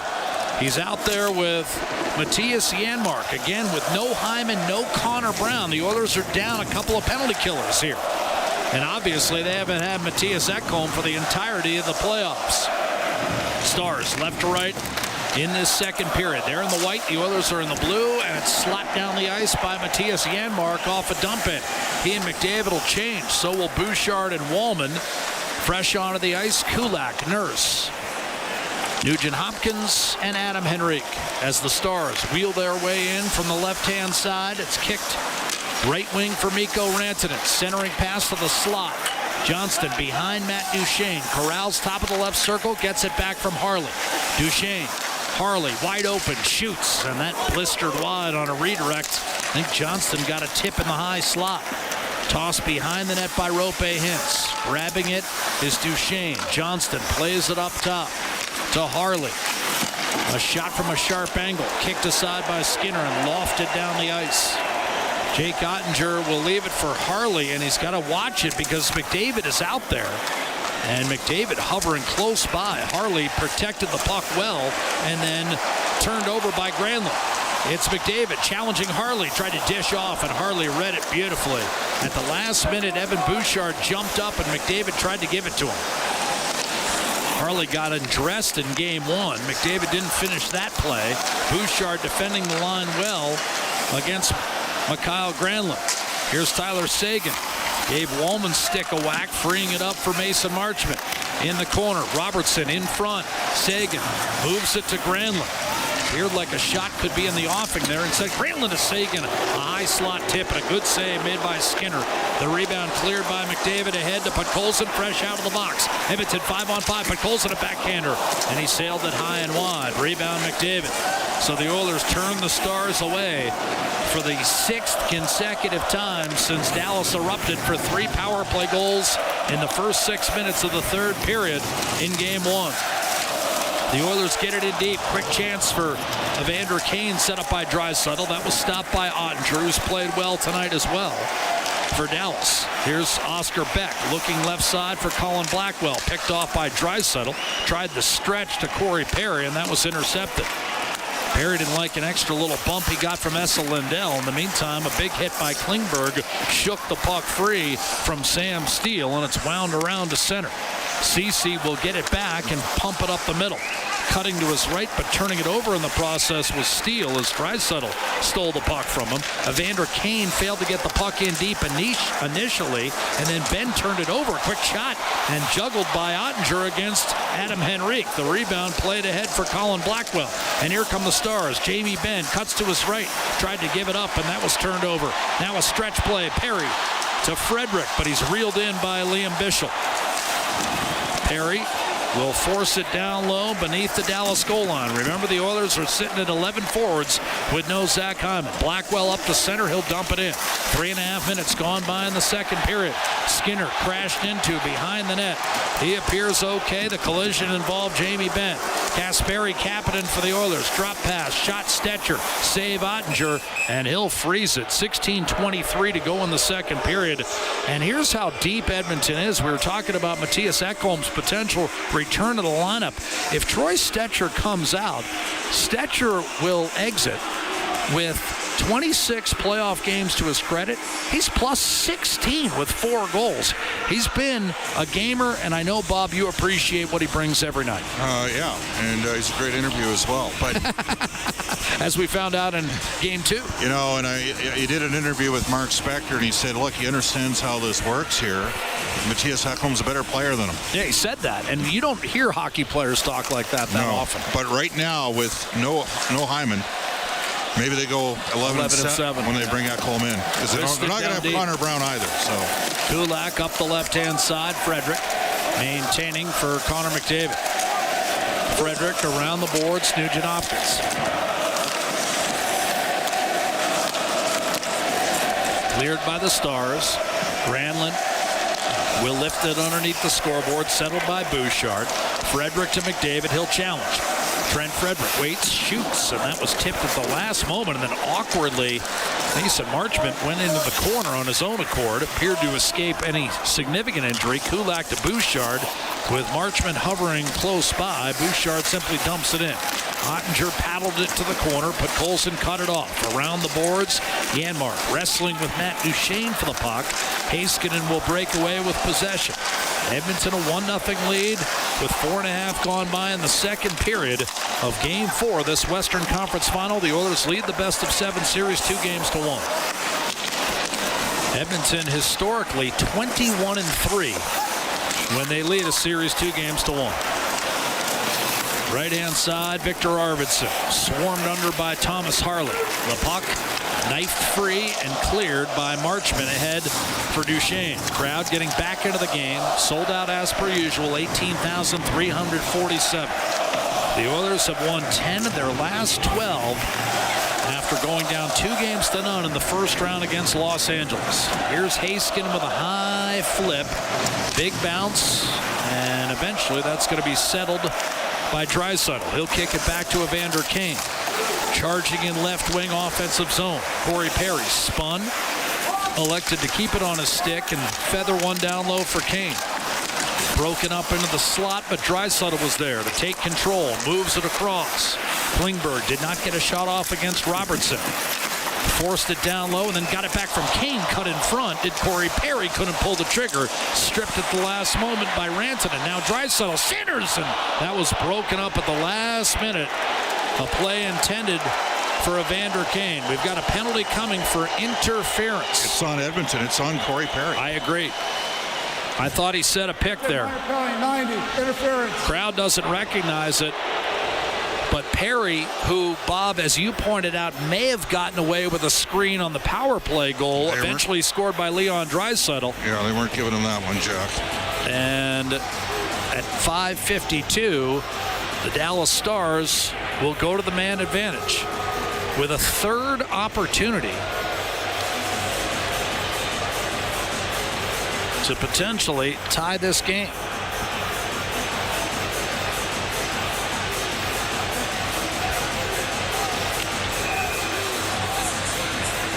So now, the Oilers on the Napa Auto Parts penalty kill will go with Henrique and Nugent Hopkins. Bouchard awaits a face-off opposite Jason Robertson. Granlund will take it for the Stars, but it came free to Brett Kulak, and he'll just wire one to the left-hand side where no one was stationed. Harley will track it down for Dallas. Crowd didn't like the interference minor to Corey Perry. Dallas's third power play of the evening. Here's a quick dish. Marchment loading up, doesn't shoot. Got it back. Robertson tucked it in front, guided back to the point. Harley, Robertson. Edmonton 1 for 1 on the power play. Dallas 0 for 2. Difference in the game right now. Granlund, one-timer. Harley saves Skinner. Rebound, loose in the blue paint. Shot by Marchment. Saves Skinner. Flopping around. Puck to the far corner. Big hit on McDavid. Kept alive by Harley. Robertson shoots, and a save made. Stuart Skinner from the right circle. Robertson again, just outside the right circle. Skinner playing out of his mind in this Western Conference final. Robertson down low, cross ice. Marchment, Granlund, one touch to Robertson, fires and scores, and finally Dallas breaks through, and the Stars desperately needed that one. Robertson put it top left corner. These guys have lost. The way it's going right now, 3-1 of the penalties in this game. You had the exact same sequence after the goal, where Connor McDavid got popped. You look at the very soft call against Podkolzin into the first period. Robertson with a great shot, high blocker side. Power play goal, and Corey Perry's having a conversation, and the Oilers have been upset all game long with this tandem. They are not happy with what they're seeing here. And there are two teams out there. The power plays are 3 for 1 for Dallas. The shots 21-13, 16-10 in the first period. We'll see whether or not the marbles even up, Jack. Granlund and Harley with the assists on the power play goal. But there has been 2 or 3 sequences in this game where Dallas has gotten away with picks. 1-1 tie. Time of the goal, 6:57. Heiskanen, right-hand side, Wyatt Johnston. Backhanded up the boards. Johnston put it behind the net, Rope Hintz. Here's Rantanen. Reverse hit on Troy Stetcher. Back to the point, a shot deflected, and that'll be gobbled up and played by Evander Kane. Darnell Nurse lead pass Draisaitl, regrouping at center. Fires a pass that's deflected away from Darnell Nurse, who had activated up top, and then recovered and spun it ahead for Evander Kane. His pass to Kasperi Kapanen not completed and cleared the other way by Lindell. The Oilers calling for a slash, as you may have heard, thanks to our brilliant on-ice audio crew. Big hit by Kapanen as he drilled his countryman Miro Heiskanen. Colin Blackwell the other way for the Stars. Tried to center, stolen away by Nugent Hopkins, and cleared safely back to center. Adam Henrique, right wing, Trent Frederick. Pressure from Heiskanen. He'll shovel it down low, cut off by Esa Lindell. Lead pass, it's Rantanen. And he'll move it swiftly up to center. Sam Steele will dump and chase. 11:45 to play in the second period. Game 4 now tied at 1. Shots are 22-13 in favor of the Dallas Stars, who've had 2 power plays in this second period. Adam Henrique did not get it out. Chance for Matt Duchene. Pick there, and it's called. A shot and a save made by Skinner. And the same exact scenario, an obvious pick, and it was called. And, Bob, as you noted, Corey Perry might have gotten away with a pick on the Oilers power play goal in the first. Well, Ryan, we're in commercial break, Jack, but Marchman runs a lot of picks. He gets a lot of some greasy things out on the ice. Very effective. Well, Marchman also has a reputation amongst the officials, and he gets called for a lot of penalties, too. Well-earned, embellishment, and the like. 8.5 minutes gone by in the second period. When we come back, it'll be the Oilers looking to answer on the power play and potentially regain the lead. Each team with a power play goal. Draisaitl in the first. Robertson here in the second. A year to the day after he had a hat trick in Dallas's last victory of the season. That put the Stars up 2-1. Edmonton won the next 3 and went to the Stanley Cup final. The Stars trying to even this series, but the Oilers on a power play when we return on the Oilers Radio Network. Score big with the unmatched purity of Clearwater Vodka, the perfect companion for Oilers fans. Crafted with the pristine waters of Alberta, it's a sip of local excellence. Clearwater Vodka, where the spirit of the game meets true Alberta quality. Must be 18 plus. Please drink responsibly. Pizza 73, the official pizza of your Edmonton Oilers. Loyal to the oil. In Edmonton, we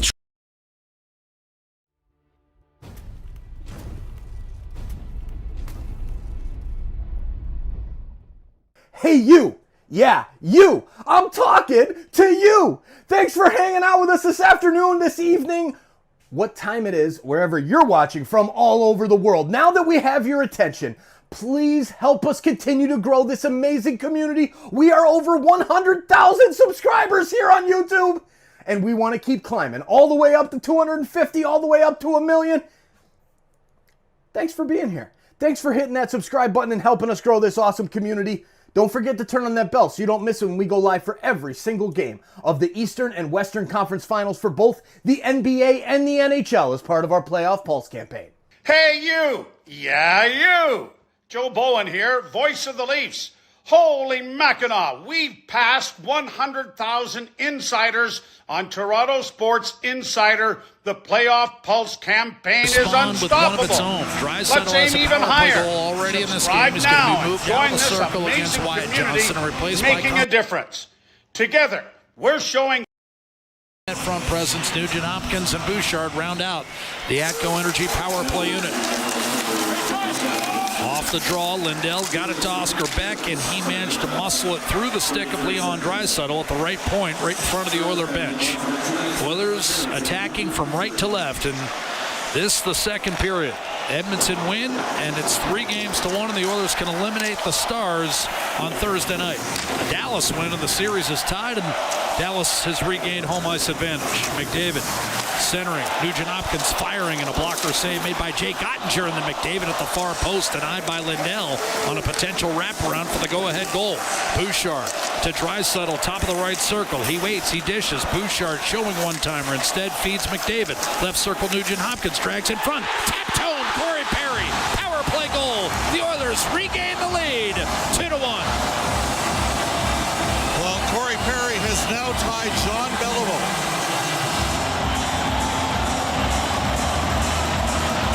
How many's that, Jack? What a play by Nugent Hopkins.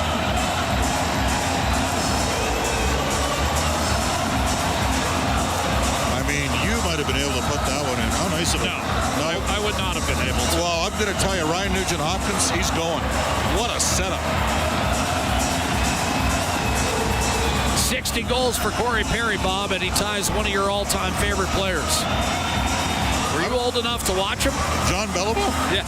No, the stat I had was he's the oldest player now, tied with Beliveau at 39, to have 6 playoff goals. Well, he's 40. He's 40. Yes, the oldest player to have 6 in his 39-year-old year. Beliveau's last year was 1971. Canadians won the Cup, beating the Blackhawks in 7 that year. Long drive, redirected.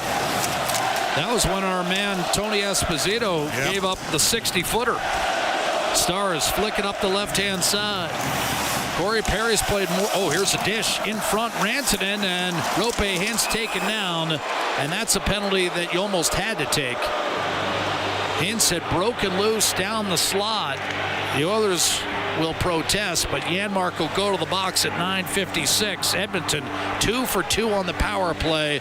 Perry from Ryan Nugent-Hopkins, who has 9 points in the series. He's the first Oiler with 9 points in the first 4 games of a conference final since, you guessed it, Wayne Gretzky in 1988.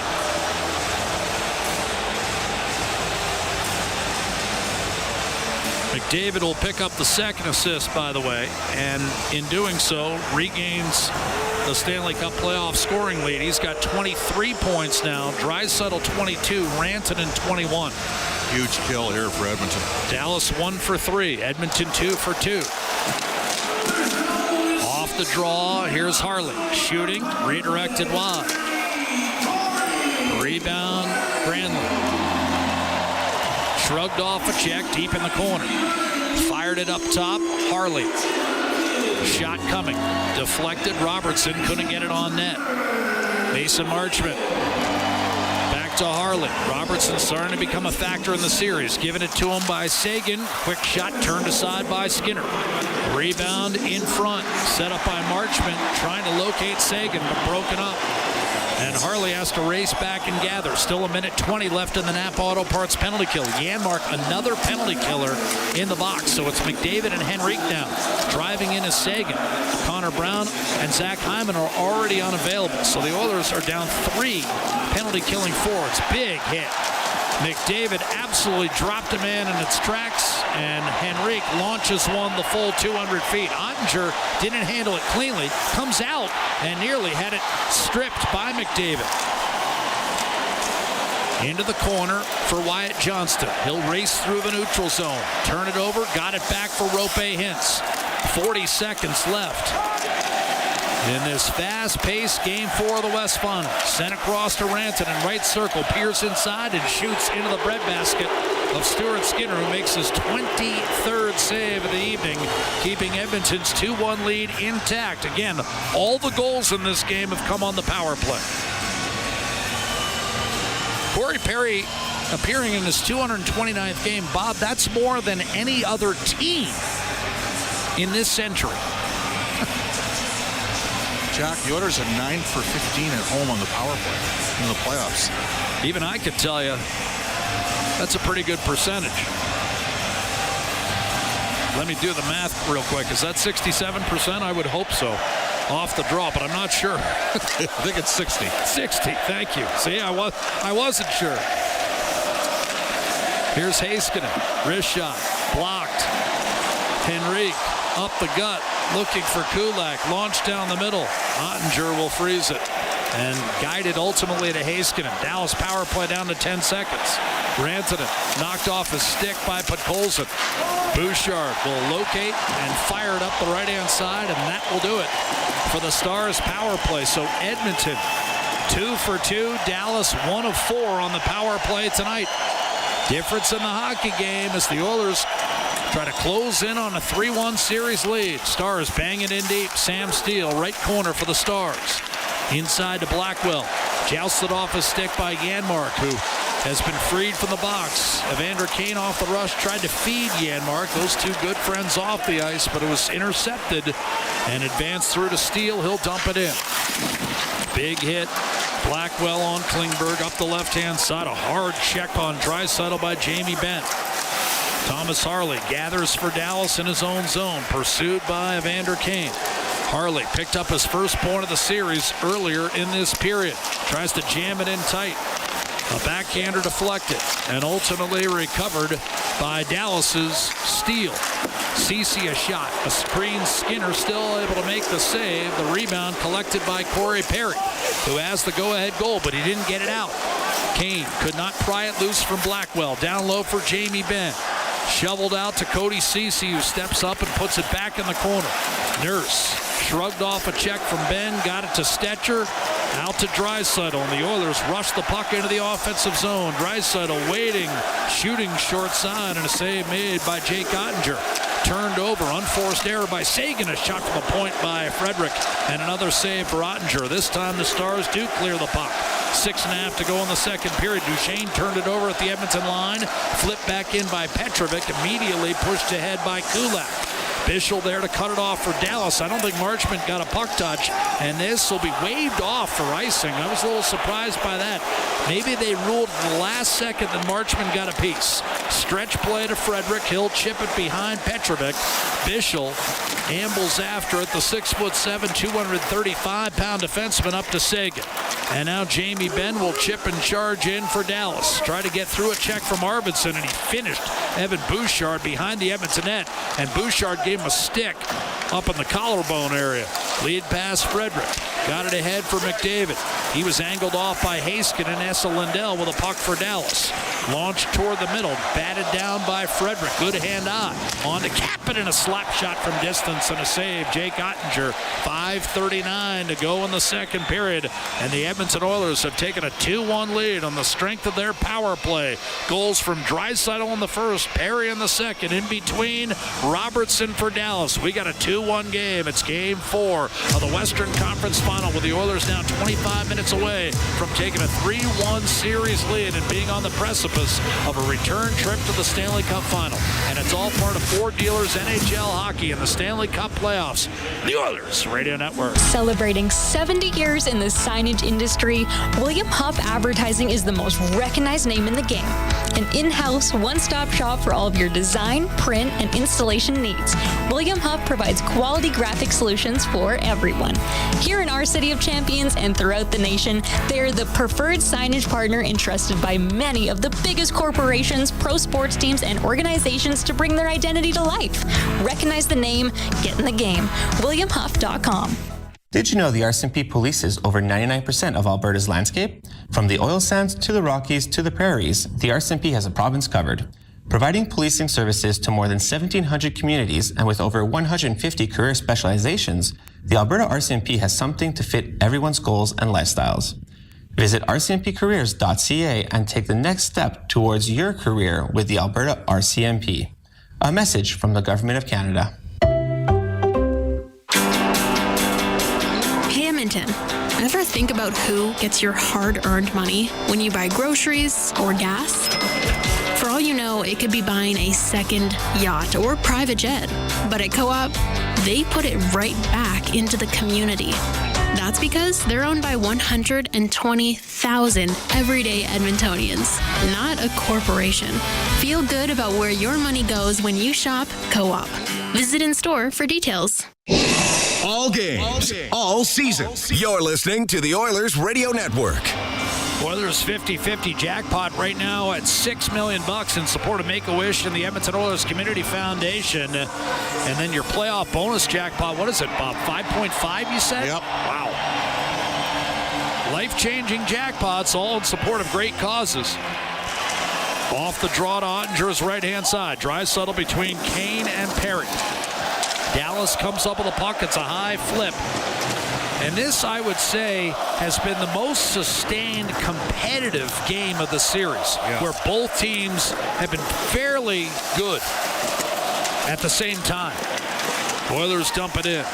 Stars on the retrieval. Wyatt Johnson up to Essa Lindell. A wrist shot blistered wide. Blocker side of Stuart Skinner.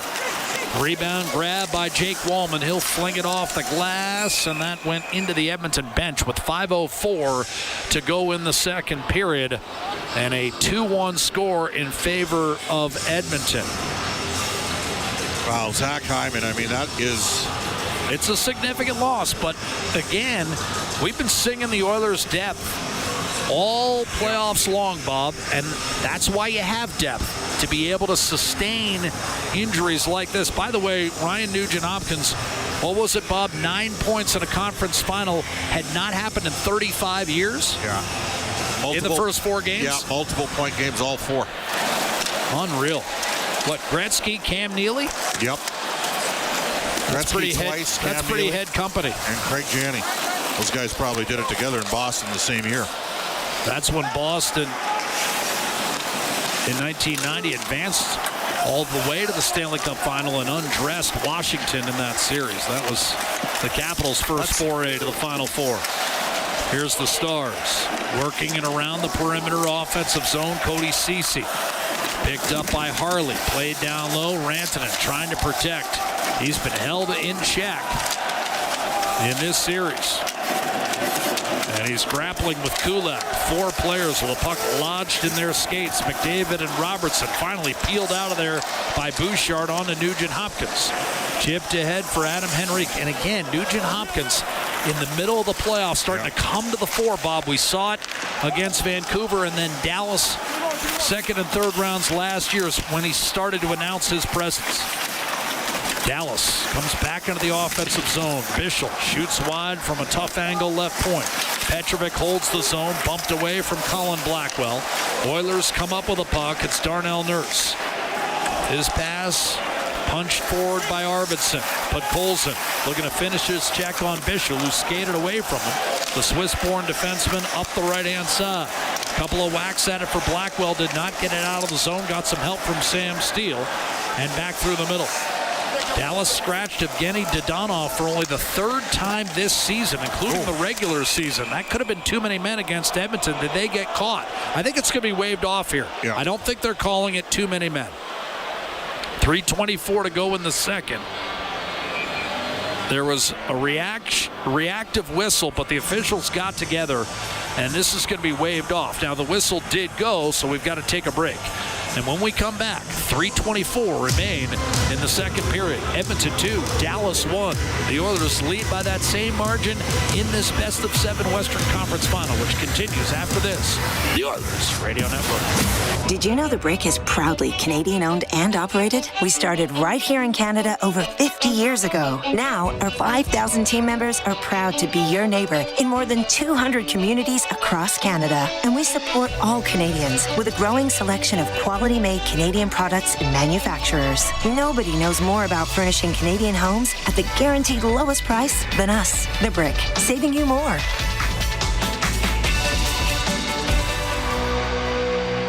MIC is a leader in medical imaging and the official medical imaging provider to the Edmonton Oilers. Make MIC. Oh, look at this. And we got Jose and Tom here too.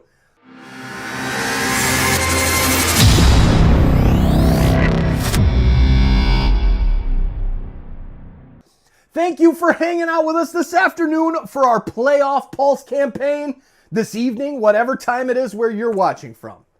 We appreciate you being here. Now's the time of the show. Please check the link that's pinned in the chat, as well as in the description. That's going to take you to our homepage at SickKids Hospital in Toronto, where you can add your donation to our Playoff Pulse campaign or share that link out and politely ask people to help you raise money for SickKids Hospital with Toronto Sports Insider and TSI Tom.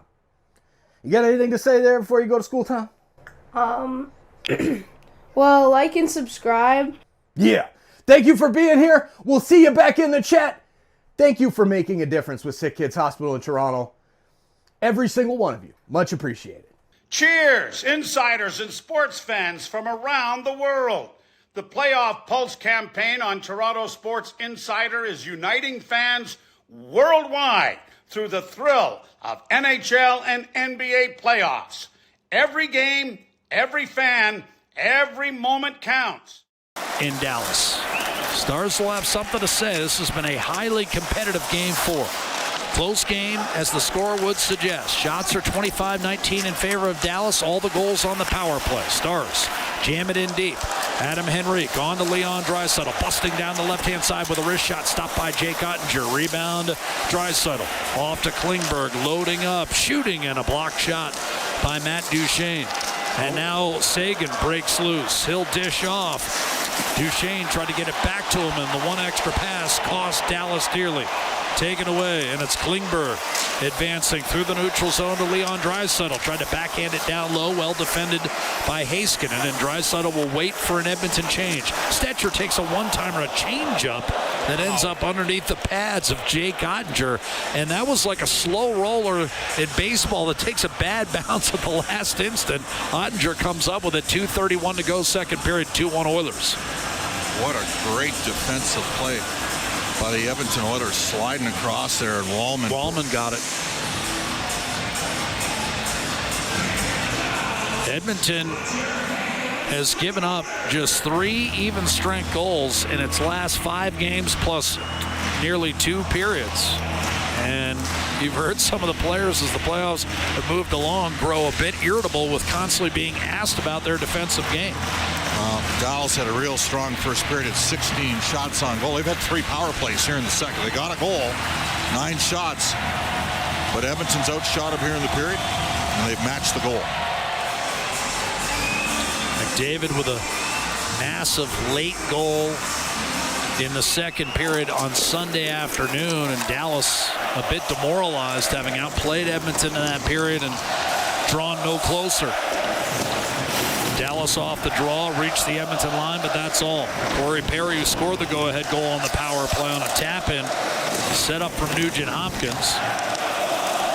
Edmonton able to dump it back in. The Stars will clear right back through the middle. Nugent Hopkins kicks it back to Brett Kulak.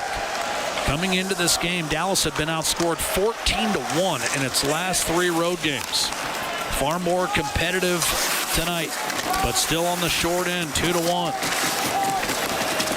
Dallas, in fact, has not had a lead in this series since the third period of game 1.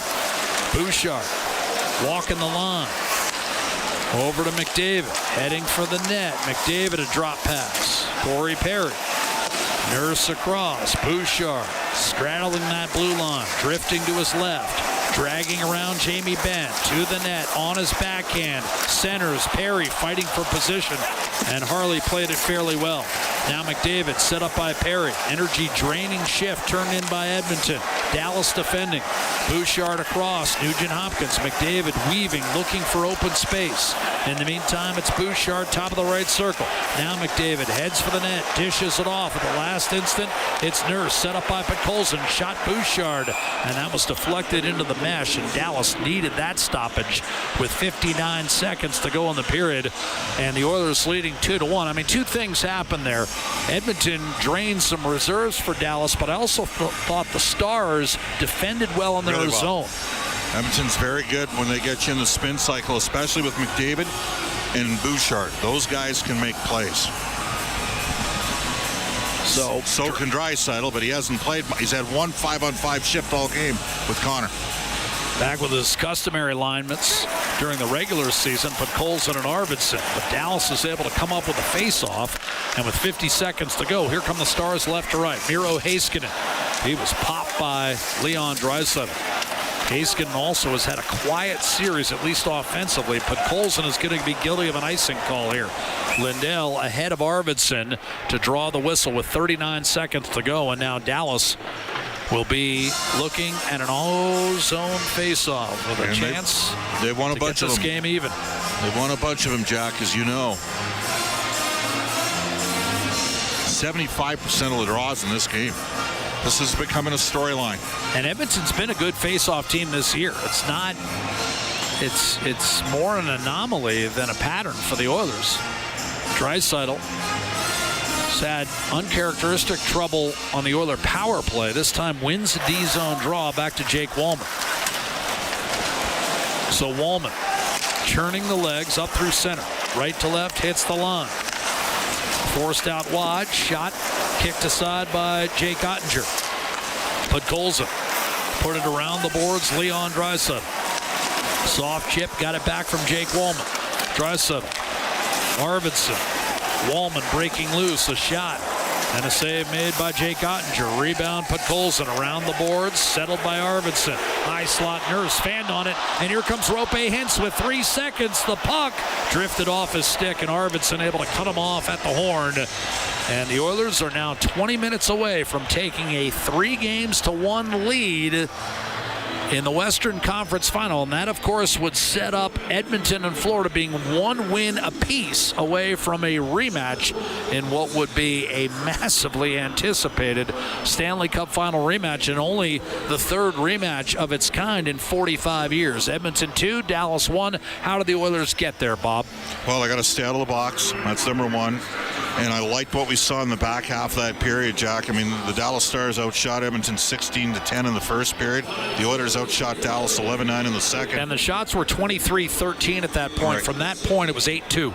And the Oilers did a much better job as the period wore on, simplifying their game, getting good transition. And you know what? stationary breakouts. Dallas is they capitalized on some Oiler turnovers. The Oilers are actually transitioning by skating the puck, transporting it more up the ice here. Dallas has given, Wallman just brought the puck up the ice. There's been a little bit more offensive zone time, and they can create some opportunities and some looks. So there's an old saying, right? Come playoff time, you need special teams and goaltending. Well, the power play is 2 for 2. The penalty kills killed off 3 of 4, and the Oilers goaltenders come up with 24 saves, and Dallas has come up with 19. It's a close game. It's an even game. There's 20 more miles. Edmonton's got a lot more work to do. Dallas, it's far over from them, definitely. But they got to push, and the Oilers got to make sure they play within themselves and not get sucked in and taking any unnecessary penalties and those sort of things. Coming into this game, Edmonton outscored Dallas 9-3 at even strength. All the goals in this game, as Bob just told you, registered on the power play. Draisaitl in the first, Perry in the second for Edmonton. Robertson, the only goal of the game for Dallas, and it came on the power play to briefly tie it up. But the Oilers 2.5 minutes later able to regain the lead, and they go to the third period in front. And Dallas has been very good in the third period at home. They've outscored the opposition by a count of 16-4. But I told you about that road record, a troubling situation for the Dallas Stars. 2-5 coming in. How about this? On the road in the third period in the Stanley Cup playoffs, the Stars have been outscored 12-1. They will have to reverse those numbers, or we will be looking at an elimination game on Thursday night from the Lone Star State. As Bob indicated, 20 minutes separate the Oilers from being in exactly that position. It's Edmonton 2. It's Dallas 1 heading to the third period of Game 4 of the Western Conference Final right here, the Oilers Radio Network.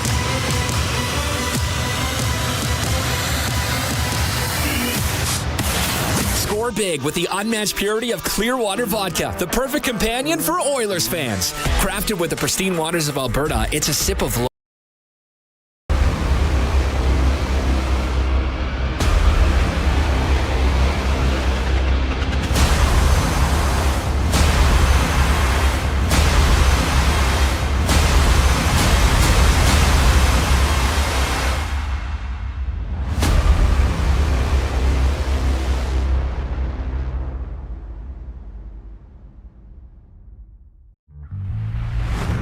To every child and family who've needed us since 1875, and all who support us, our hospital needs no introduction.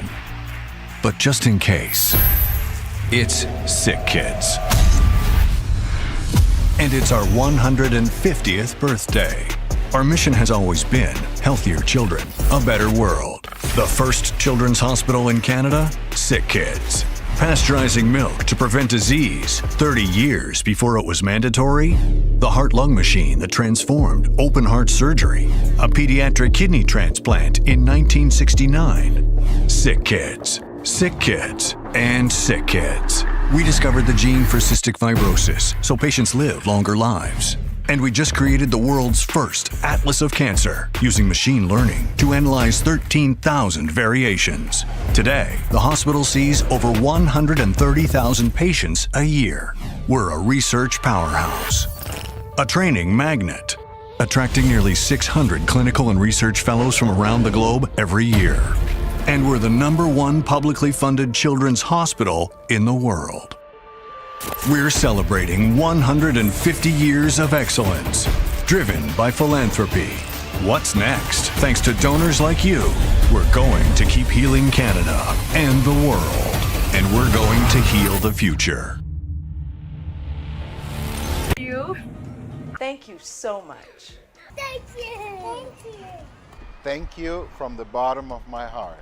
I want to thank you. Thank you for supporting SickKids. Thank you for helping us save kids' lives. Thank you. Thank you so much. Thank you for being... Thank you.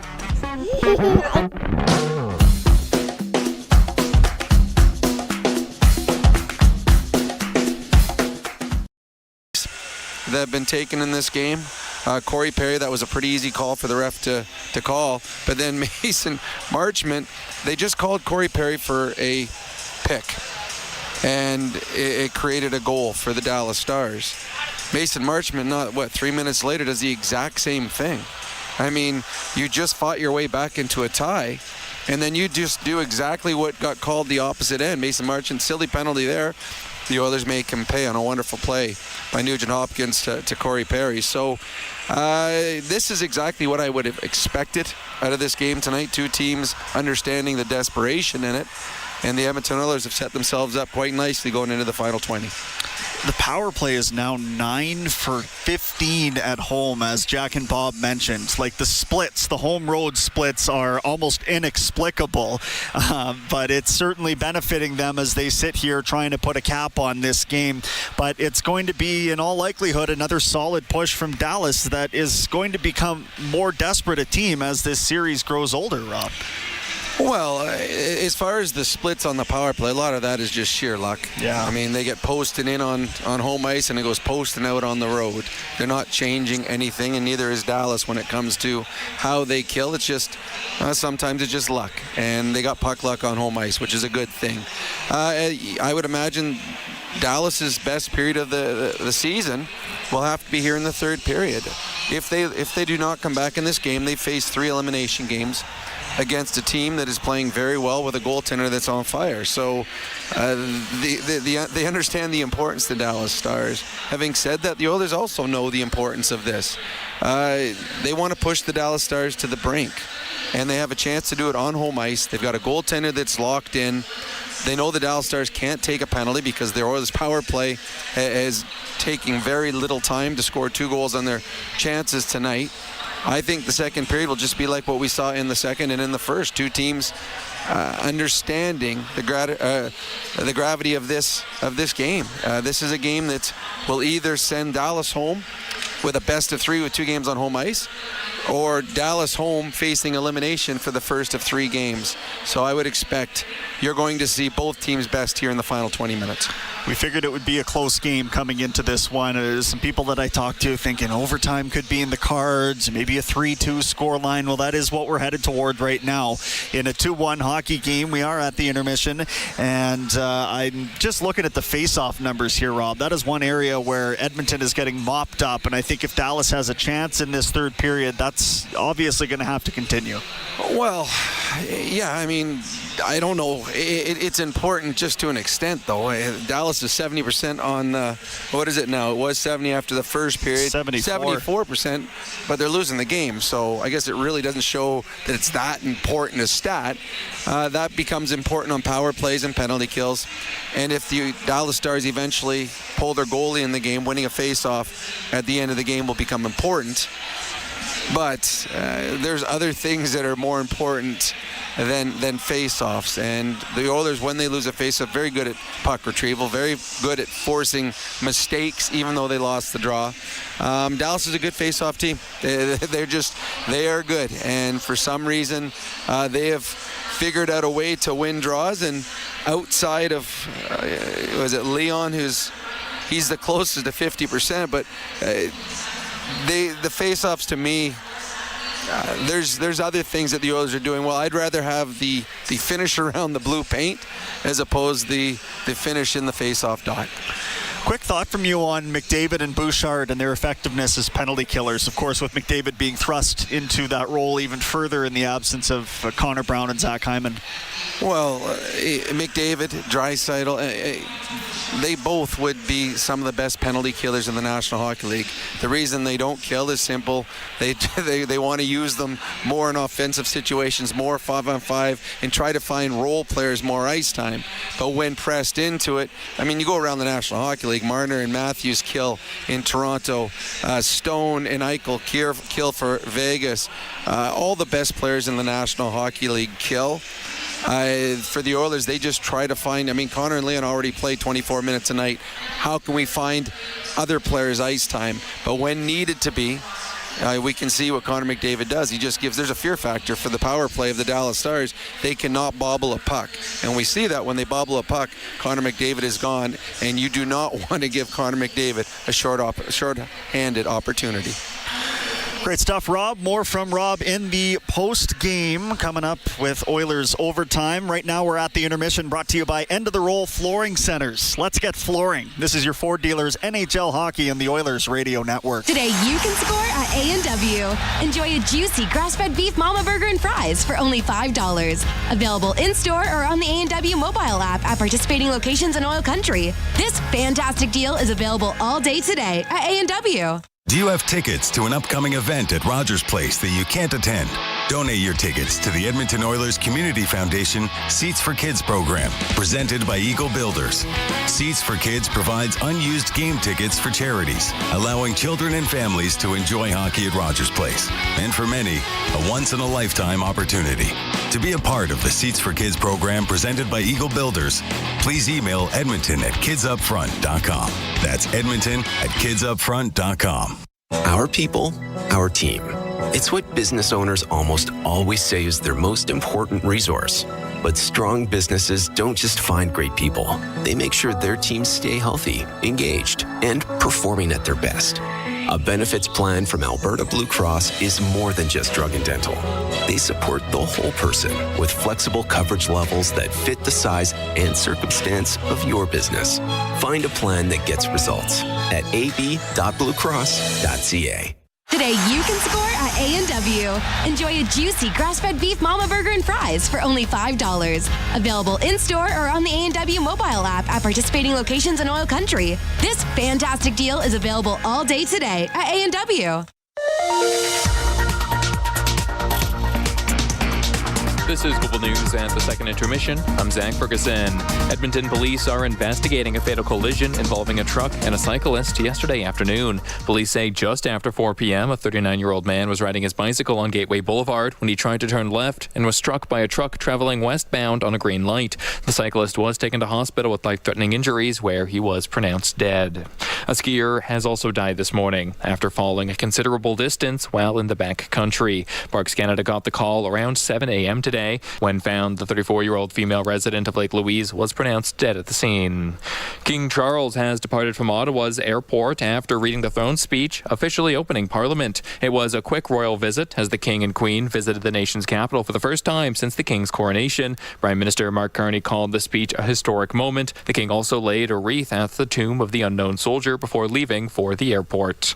I'm Zach Ferguson. Your next scheduled newscast will be after the game on 880 CHED. End of the Roll Flooring Centers is not only Canadian owned and operated, but we've been your go-to flooring center since 1986. The reason is simple. We make your flooring project easier. Rather than a tiny sample, upload a photo of your room at endoftheroll.com and instantly see what your dream flooring looks like in your house. Thousands of styles just clicks away. End of the Roll Flooring Centers. We've been flooring Canadians for 4 decades. Visit endoftheroll.com. 12870 St. Albert Trail and now open at 580 Parsons Road Southwest.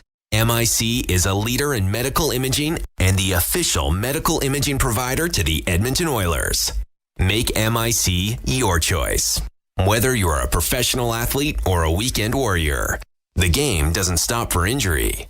MIC's sports medicine imaging specialists can help you get back in the game with a timely and expert diagnosis. Go where the pros go. For a location near you, visit mic.ca.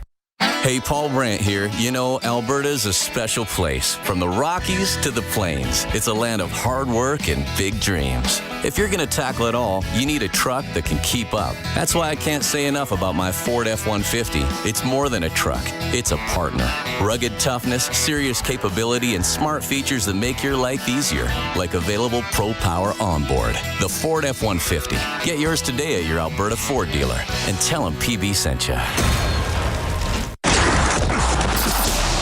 The intermission, brought to you by End of the Roll Flooring Centers. Let's get flooring.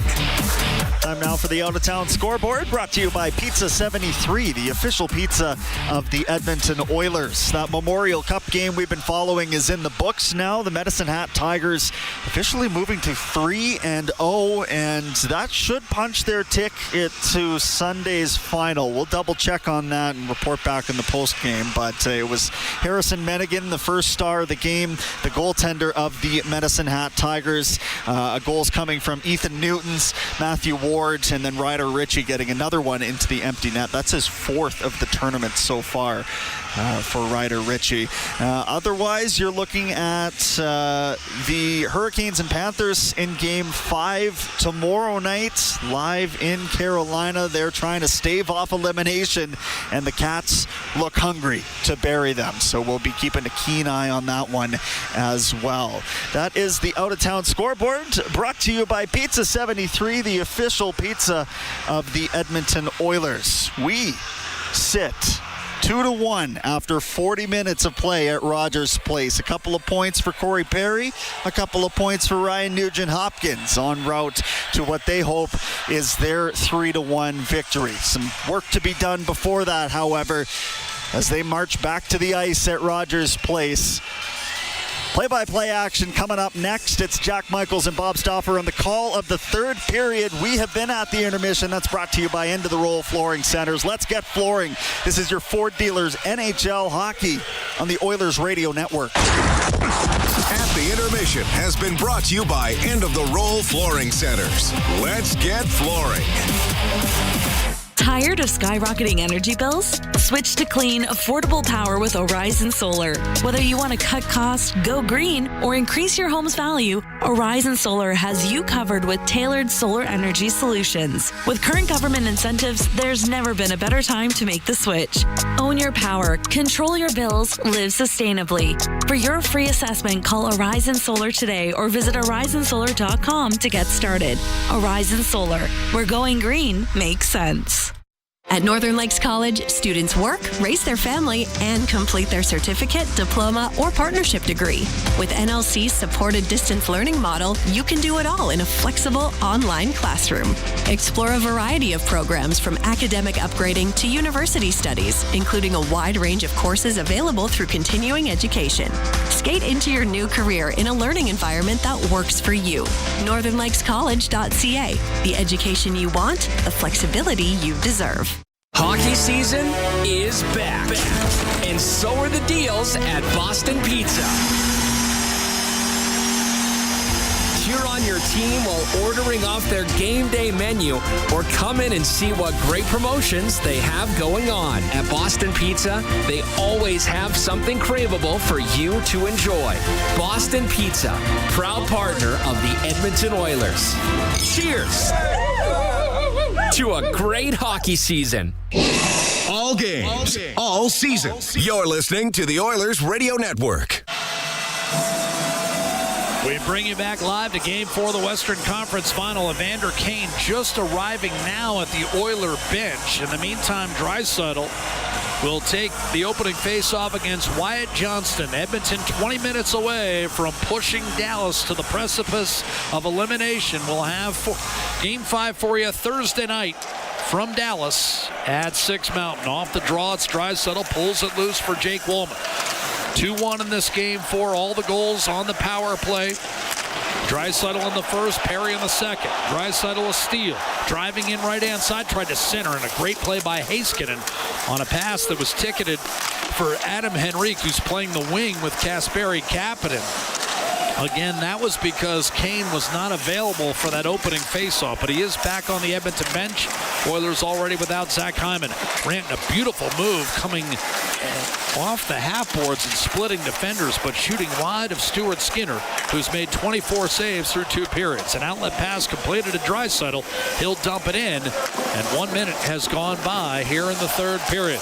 Oilers on home ice have lost just 2 of their last 11 in the Stanley Cup playoffs. They closed out Dallas last year in Game 6. And they'll have an opportunity to close out the Stars in Game 5 on Thursday if they can hang on to this 2-1 lead. Dallas has a dump-in deflected out of play, neutral zone faceoff upcoming in front of the Edmonton bench. Heiskanen made a great play there, Jock.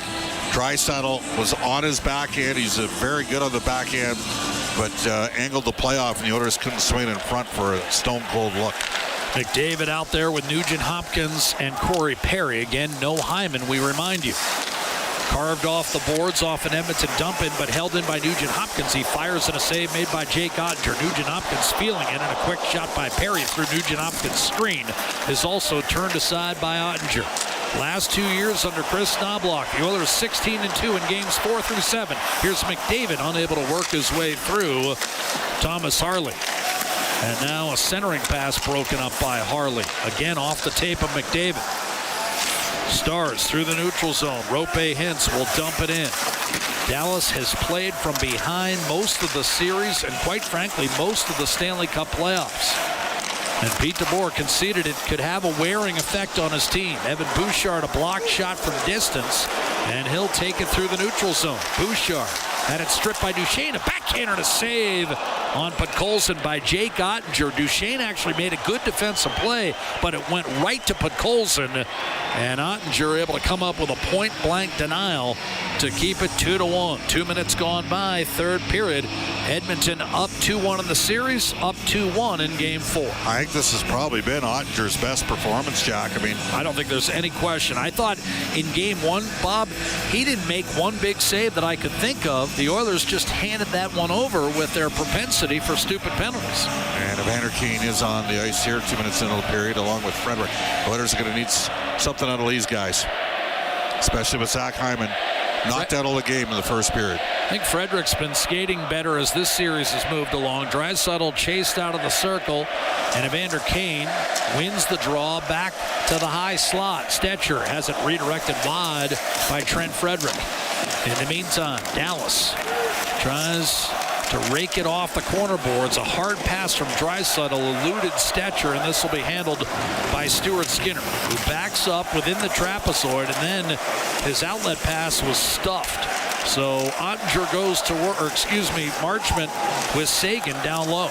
Out to Lindell with a terrible pass cross ice that Heiskanen has to field all the way back at center. Then Lindell took a hard hit from Frederick as he drove it back into the Edmonton zone.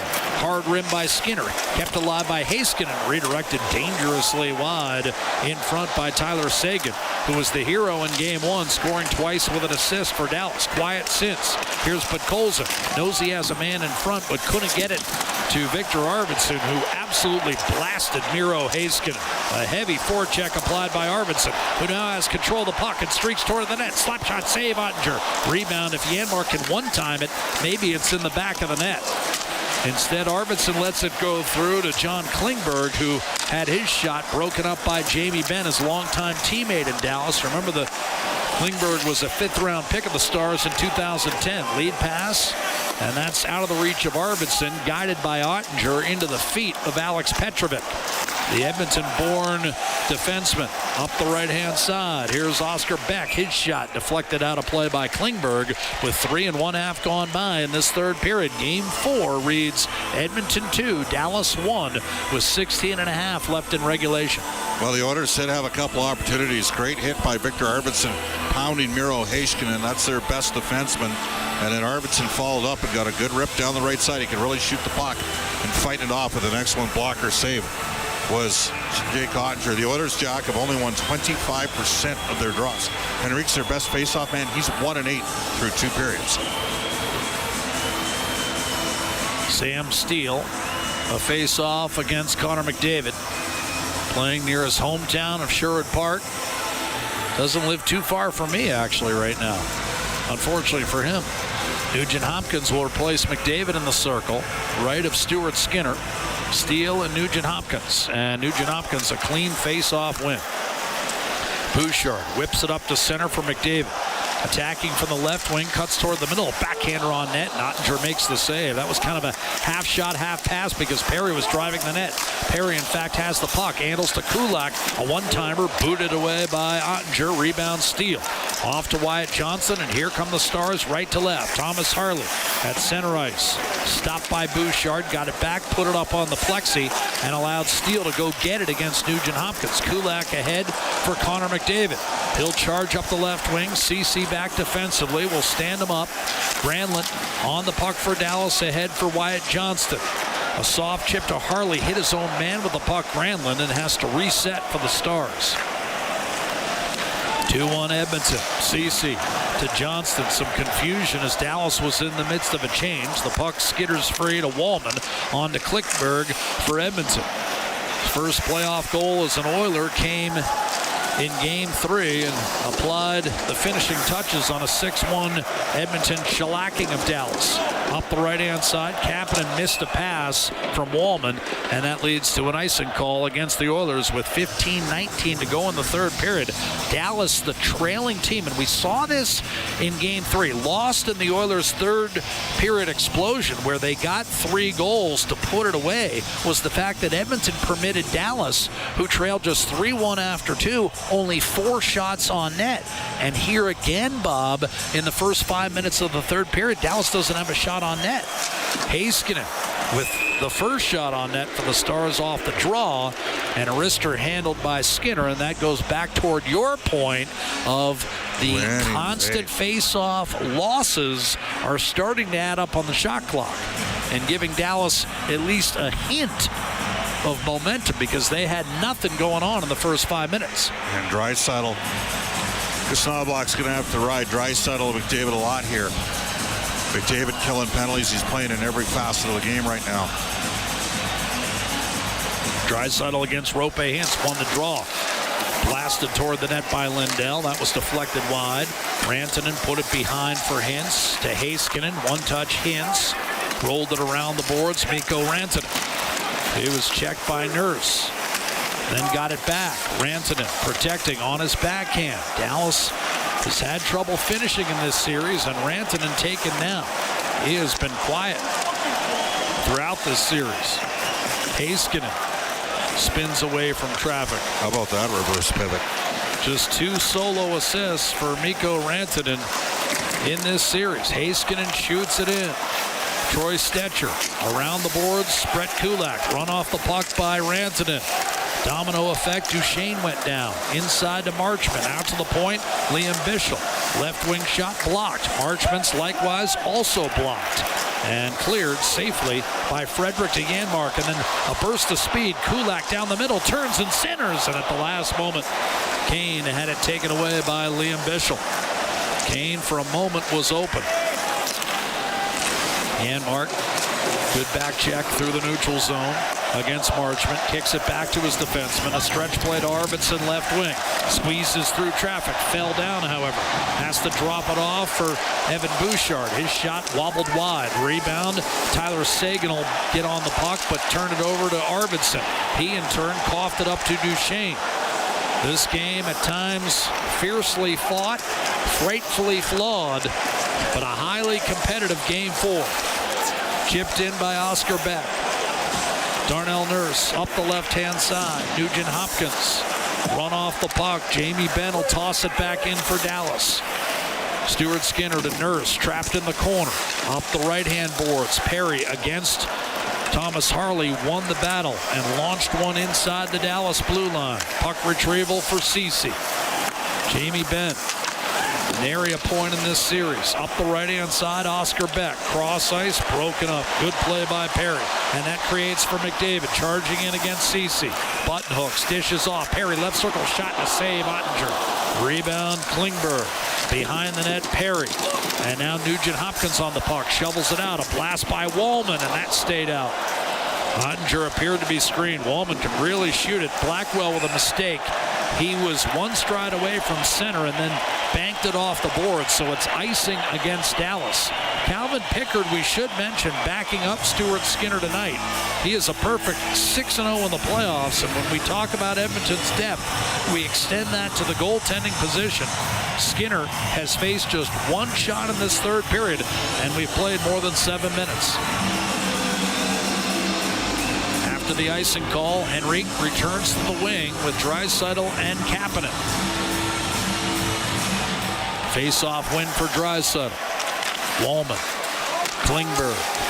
Draisaitl coming off the goal line. Double teamed. He'll shovel it back to Adam Henrique, and the Oilers set up the cycle. Kasperi Kapanen trapped in the corner. Draisaitl comes over to bail him out. Force it back through, and Klingberg unable to hold the zone. Wallman strides back, picks it up, fires a pass, right wing for Kapanen. Dumped on net Ottinger brushes it into the corner for Heiskanen. An outlet pass for Esa Lindell. Kapanen closed quickly on him. On to Mikael Granlund. He was dropped as he entered the zone. And Dallas unable to keep it in. Heiskanen back at center to Sam Steele. Tried a second time to drive it in deep and failed to do it. And Kapanen just threw Granlund to the ice as Edmonton dumps it back into the Dallas zone. Podkolzin thunders in on the forecheck against Lindell. And another hard check frees it up. Podkolzin looking for Janmark, who had applied that second check. But Dallas eventually able to break out. Robertson up to Rope Hintz. He's immediately closed quickly on Bond, and now it's Arvidsson the other way. Chugging in from the right-hand side, he'll put it down low. Broken up by Petrovic. And Bischel for Dallas up to center. Rope Hintz stood up at the blue line by Kulak. Drop pass Arvidsson, right wing. Janmark to the net, and a great defensive play at the last instant. Getting in there was Mikko Rantanen for Dallas. That was a heck of a defensive play, but Nugent Hopkins steals it right back. Rantanen closes on him and takes the puck away from Nugent Hopkins with a backhand flip. I'll tell you what, Mikko Rantanen, we forget sometimes, Bob, he is a heck of a player. Top 6 all-time in points per game and third on the all-time finish scoring list in the Stanley Cup playoffs behind only a pair of Oilers, Jari Kurri and Esa Tikkanen. Chipped up the middle. Nugent Hopkins lets it go free. Ottinger will knock it down. 10.5 remaining, third period. 2-1 Edmonton. Harley to Tyler Seguin. He'll shoot it in. Wallman on the puck for Edmonton. Backhands it, looking for John Klingberg. Bottled up by Duchesne. Played back behind, and Wallman receives from Klingberg. And now it's another reset for Edmonton as we're almost halfway through this third period. Oilers holding on to a 2-1 lead in Game 4. Draisaitl looking to give his team a 3-1 series lead. He misses Evander Kane. Puck caroms off the corner boards. Laid ahead for Mikael Granlund. His shot wide from the left wing. Rebound Kane. Knocked off his stick by Sam Steele. Dallas wants a change. Kane afforded a second opportunity, will clear to Leon Draisaitl. Heiskanen back defensively.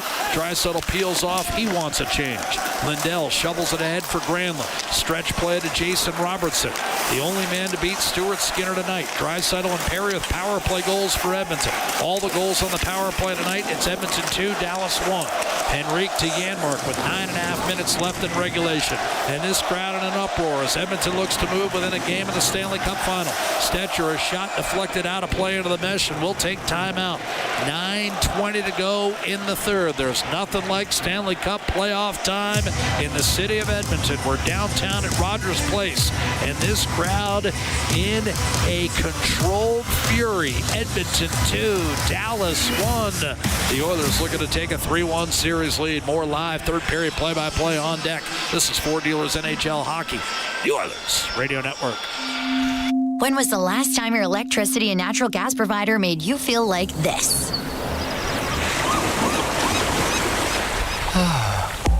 Low rates, no strings attached, year-round perks, and local energy experts who always have your back with Encore by Epcor. Find that carefree energy feeling at encore.epcor.com/carefree. Customers are free to purchase natural gas or electricity services from a retailer of their choice. For a list of retailers, visit ucahelps.alberta.ca or call 310-4822 toll-free. Hey folks, Paul Brandt here. Around these parts, we work hard, play hard, and we demand the best. Sometimes you need a truck that's a cut above. The Ford Super Duty. Tough enough for any job with the style and luxury you deserve. It's as powerful as it is refined with cutting-edge features that make every drive a pleasure. In short, this ain't your everyday pickup. The Ford Super Duty. Drive the finest truck Alberta has to offer today at your Alberta Ford dealer. And tell them PV sent you. RS Breakers and Controls, Canada's leader in new, used, tested, and obsolete circuit breakers, MCC buckets, bus plugs, and switches. They have everything you need to maintain your aging electrical infrastructure, ensuring it operates as good as new. Their 24/7 emergency response gets you back up and running quickly, saving valuable time and money.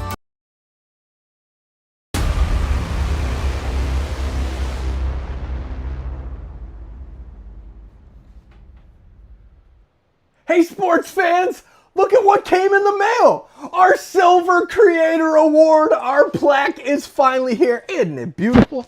Wow, I love it. Thank you so much for helping us create this amazing sports community here on YouTube, where we bring sports fans together from all over the world.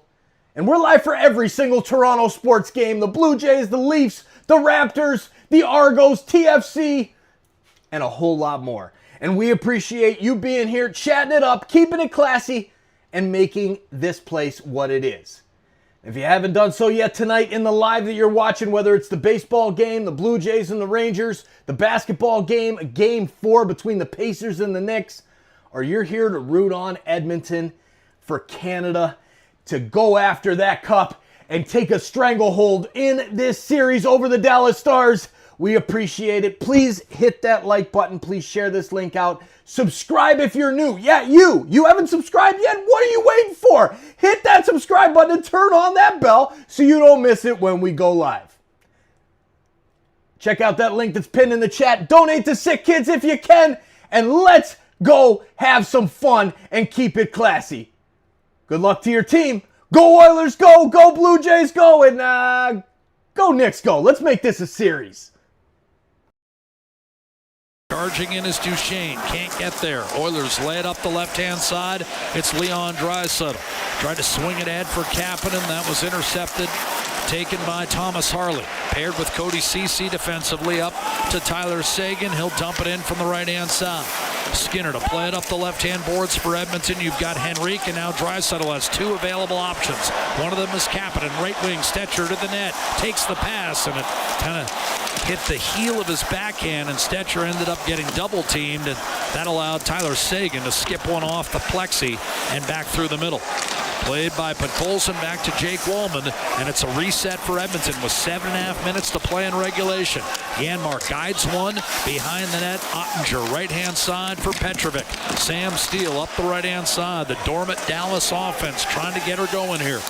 Kyle Granlund shoots it in. The Oilers pump it right back to center. Janmark doing the honors just out of the reach of Arvidsson and Podkolzin, who nevertheless are persistent on the forecheck. The Stars get a clear. A steal by Arvidsson, though. Right circle. Didn't pull the trigger. Petrovic will crowd him in the corner and try to force that puck free.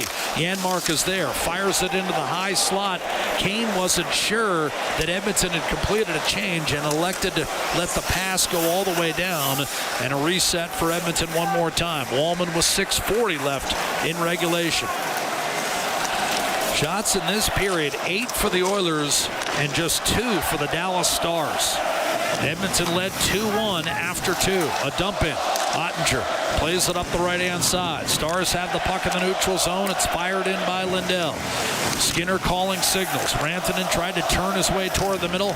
Frederick knocked the puck away, got it to Evander Kane. Couldn't get through Heiskanen, but Frederick with support pumps it ahead for Connor McDavid. Right circle, cross ice, Kane shot, and a save, Ottinger. Game-saving stop that time by Jake Ottinger.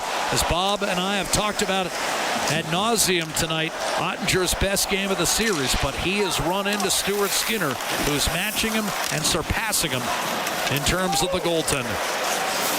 Dallas moves in on the forecheck. Marchment finishes his check, but Bouchard took the hit to make the play. Draisaitl to Kapanen, and it's driven back behind. Ottinger got a little careless and turned it over to Draisaitl. Adam Henrique is nearby. Big hit by Kapanen. Remember, no Zach Hyman, injured earlier in this hockey game and lost for the remainder of the evening.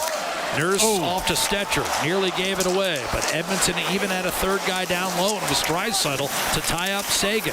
Seguin and Draisaitl grappling for puck possession, trying to break loose as Jamie Benn wrestled the stick away in the process. Here's Seguin back on the puck, left circle, can't get a shot away. Edmonton has it packed in. Seguin surveys, fires, saves, Skinner. 28 saves for Stuart Skinner. Edmonton 2, Dallas 1, 5:08 to play, third period. The Oilers 5 minutes away from being within one victory of a return trip to the Stanley Cup Final. This is Four Dealers NHL Hockey live from downtown Edmonton and sold out Rogers Place. the Oilers Radio Network. Get paid to stay with Edmonton's best hotels. Book through edmontonsbesthotels.com and receive up to $225 in gas, meal, or cash cards. There's over 52 hotels to choose from. Edmonton's best hotels. Get paid to stay. Steelhaus Triton, legendary oilfield services brands, one powerful partnership. Rooted in innovation, reliability, and a steadfast commitment to excellence, Steelhaus is proudly 100% Canadian-owned and locally manufactured. With over 15 field service locations across the prairies and up to the Rockies, they deliver world-class energy solutions with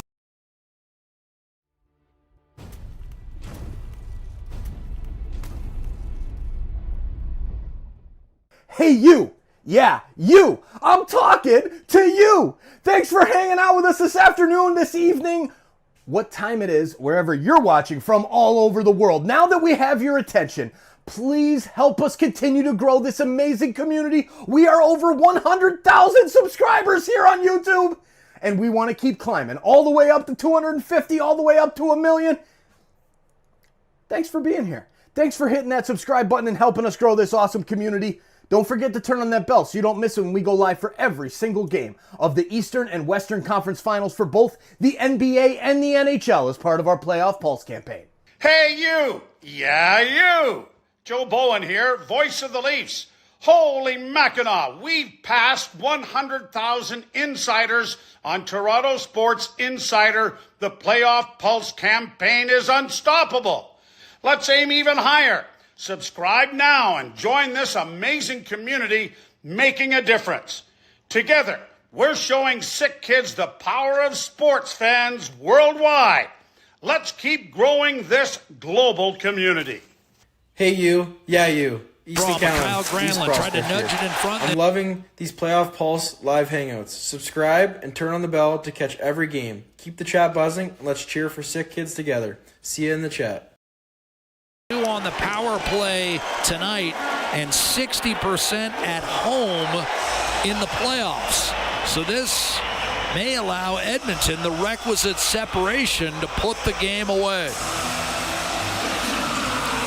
Well, you got to be careful if you lose a draw here on zone entry on picks, Jack. I don't think the Oilers are thinking about being careful. I think they're thinking about putting this game out of reach. McDavid, Draisaitl, Nugent-Hopkins, Bouchard, and Perry. Again, the injured Hyman not available for this Atco power play. Atco Energy, your trusted Alberta retailer. Exactly 5 minutes remain. Edmonton 2, Dallas 1. The teams have halved 58 shots on net. And Dallas has been permitted just 3 in this final period through 15 minutes. This was after the Oilers limited the Stars to just 4 in the final period of Sunday's 6-1 victory. Draisaitl on the face-off against Colin Blackwell. Comes free to McDavid. Back to Bouchard, left point. Tough pass. Nugent-Hopkins will track it down. Draisaitl and Perry already with power play goals tonight for Edmonton. It's the difference in the game. The Stars pinned in the corner. The puck comes off the glass. Settled by Nugent-Hopkins, who's assisted on both Edmonton goals. Bouchard to McDavid. Back to Nugent-Hopkins, top of the left circle. It's McDavid. Hesitating. Controlling, back to Nugent-Hopkins. 9 points in the series already. Bouchard to McDavid, charges the net, centers, and Perry just flipped it wide. A beautiful one-touch, but he missed the net. Rebound, Bouchard keeps the puck in the zone. And that was a good play just to hold the zone. Now McDavid jitterbugging his way behind the net. One-timer, Draisaitl, and a save made by Ottinger, who's been good tonight, but thus far outplayed barely by Stuart Skinner. Here's Bouchard dishing off. Draisaitl loading up, shooting, and a save. Ottinger, the rebound, hops out of play. Halfway through this Atco power play and 4:02 remaining in the hockey game. Edmonton 2, Dallas 1. Doesn't look like Chris Knobloch will change out anyone on this power play quintet. Well, Jake Ottinger has given Pete DeBoer a much better game. Yeah, puncher's chance here. He came into this game with an .842 save percentage in the series. And here's where Chris Knobloch goes back to out-of-the-box thinking. He's going to take a timeout. You don't get bonus points for having it in your hip pocket at the end of the night. So with 4:02 to go, he'll give that top power play unit another chance and a breather here as Edmonton still with 62 seconds on the penalty to Mikhail Granlund.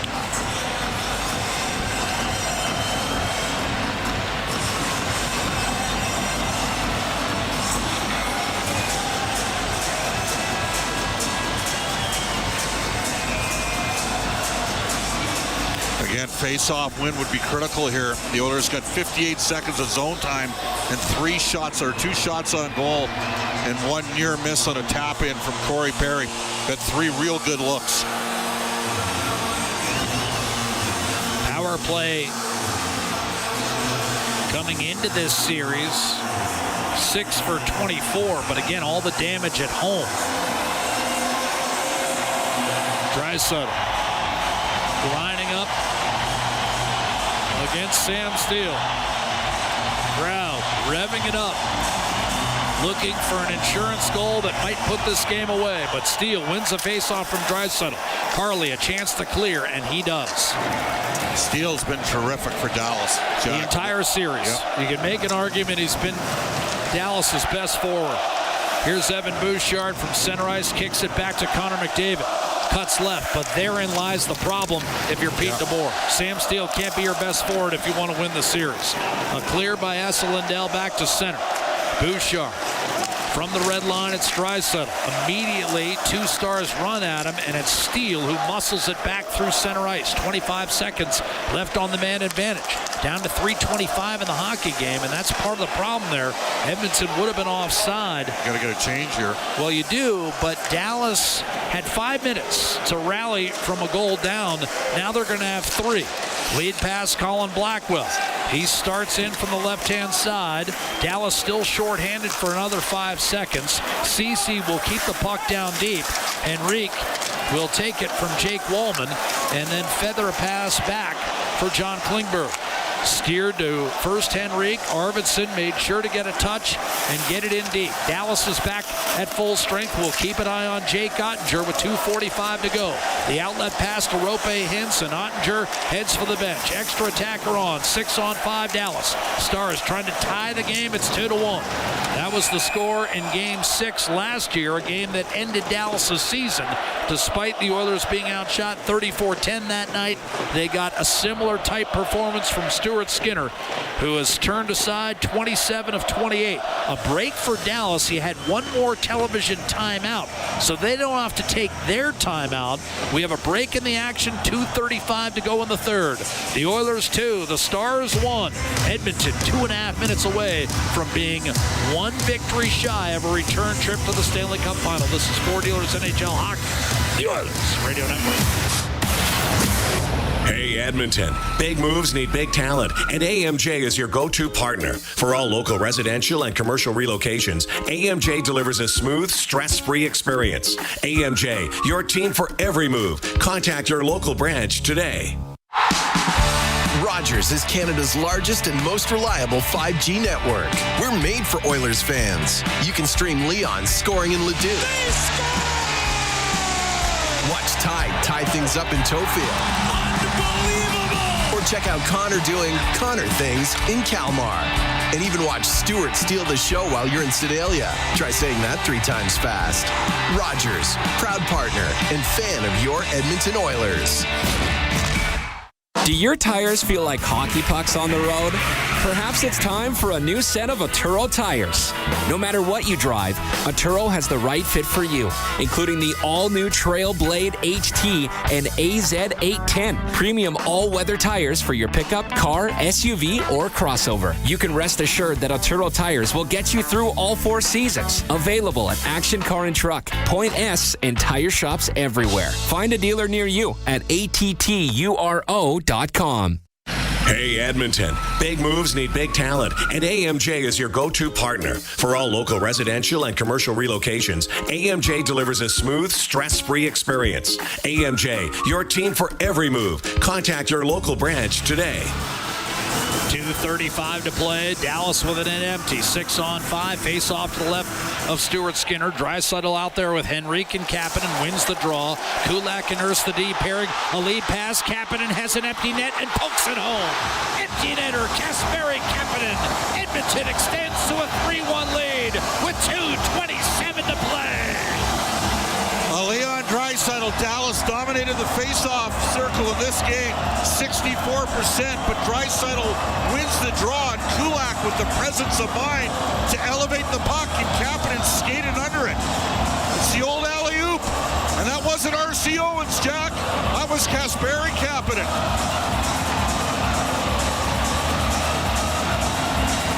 Now, who would Leon Draisaitl be compared to in that alley-oop? Come on, you can't forget the quarterback. If you make the reference, you've got to have Yelberton Abraham Tittle. Y.A. Tittle. Off the draw. A dump in. Performance for Edmonton here tonight. Janmark.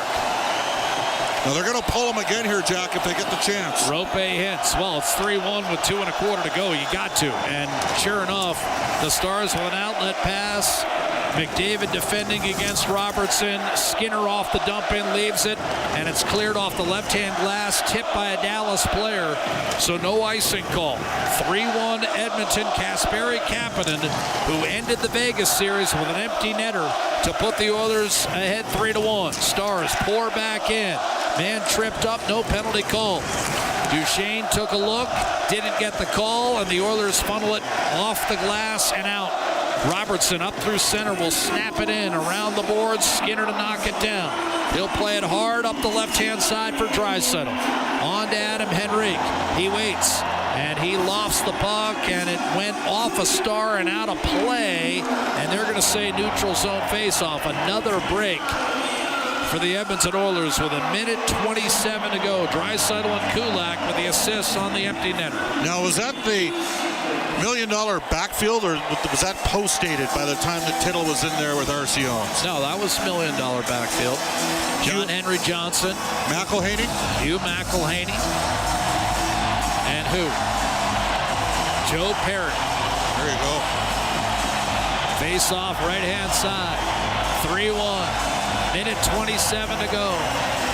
You've got McDavid digging in for a face-off against Sagan. Because that puck was batted out of play, comes back in the Dallas zone, which means Ottinger is trapped in the pipes. Nurse elects to release the puck off the draw, send it down low. The Stars look to clear, but they can't get Ottinger out because McDavid took it away in the neutral zone. Then Nurse with a slight mishandle in his own zone. Sagan took it away. Ottinger to the bench. Sagan with a centering pass, bumped off a Marchment's body. Sagan on to Heiskanen. Now a one-timer Rantanen from a sharp angle, missed everything. Caromed off the corner boards, and with a minute to go in Game 4, Edmonton closing in on a 3-1 series lead. The Stars turn it over. McDavid gives it up. Henrique bullseye. 4-1.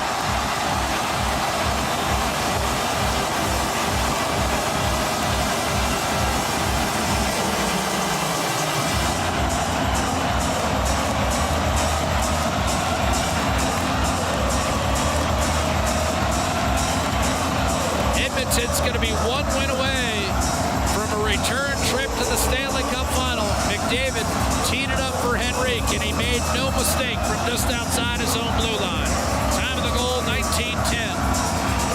Two-time Memorial Cup winner Adam Henrique, who beat the Kelowna Rockets and Jamie Benn in 2009.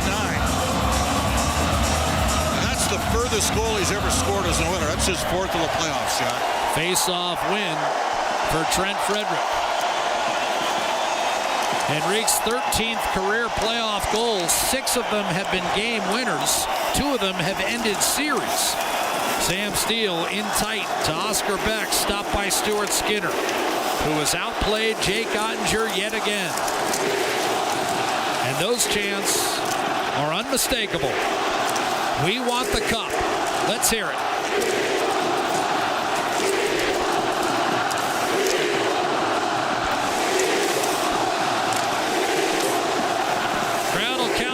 But pulls and dumps it in. 10 seconds. Edmonton, 1 game away from the Stanley Cup Final for a second year in a row.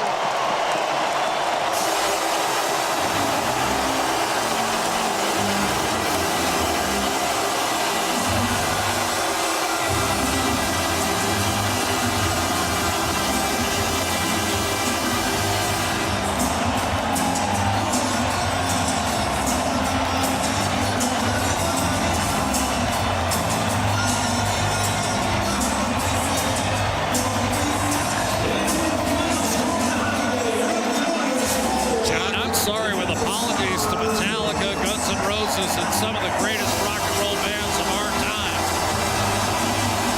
No venue is louder than this one.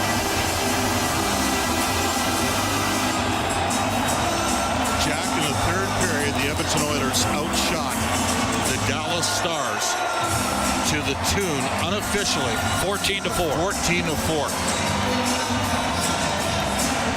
Talk about how great Dallas's first was. Well, that's 4 shots in each of the last 2 third periods, Bob, and each time Dallas has been the team trailing.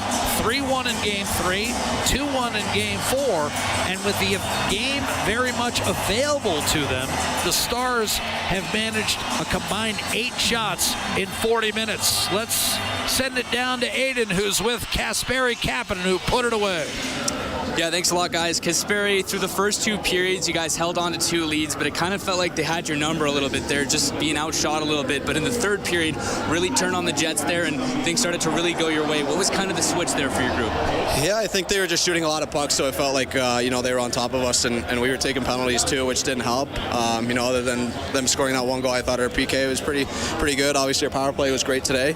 But yeah, third period came around. We played pretty a mature game, and, it was a big win for us. 2 games at home, 2 wins at home. What does that do for your group as you guys head to Dallas trying to close it out in Game 5? We're a tough team to beat at home, so it's always good that we're winning games at home, and now we got to go to Dallas and win a big game. We don't want them to come back into this series and come back to Edmonton, so obviously we're going to try to close it out here. Thanks a lot, Kasperi. Good luck. Guys.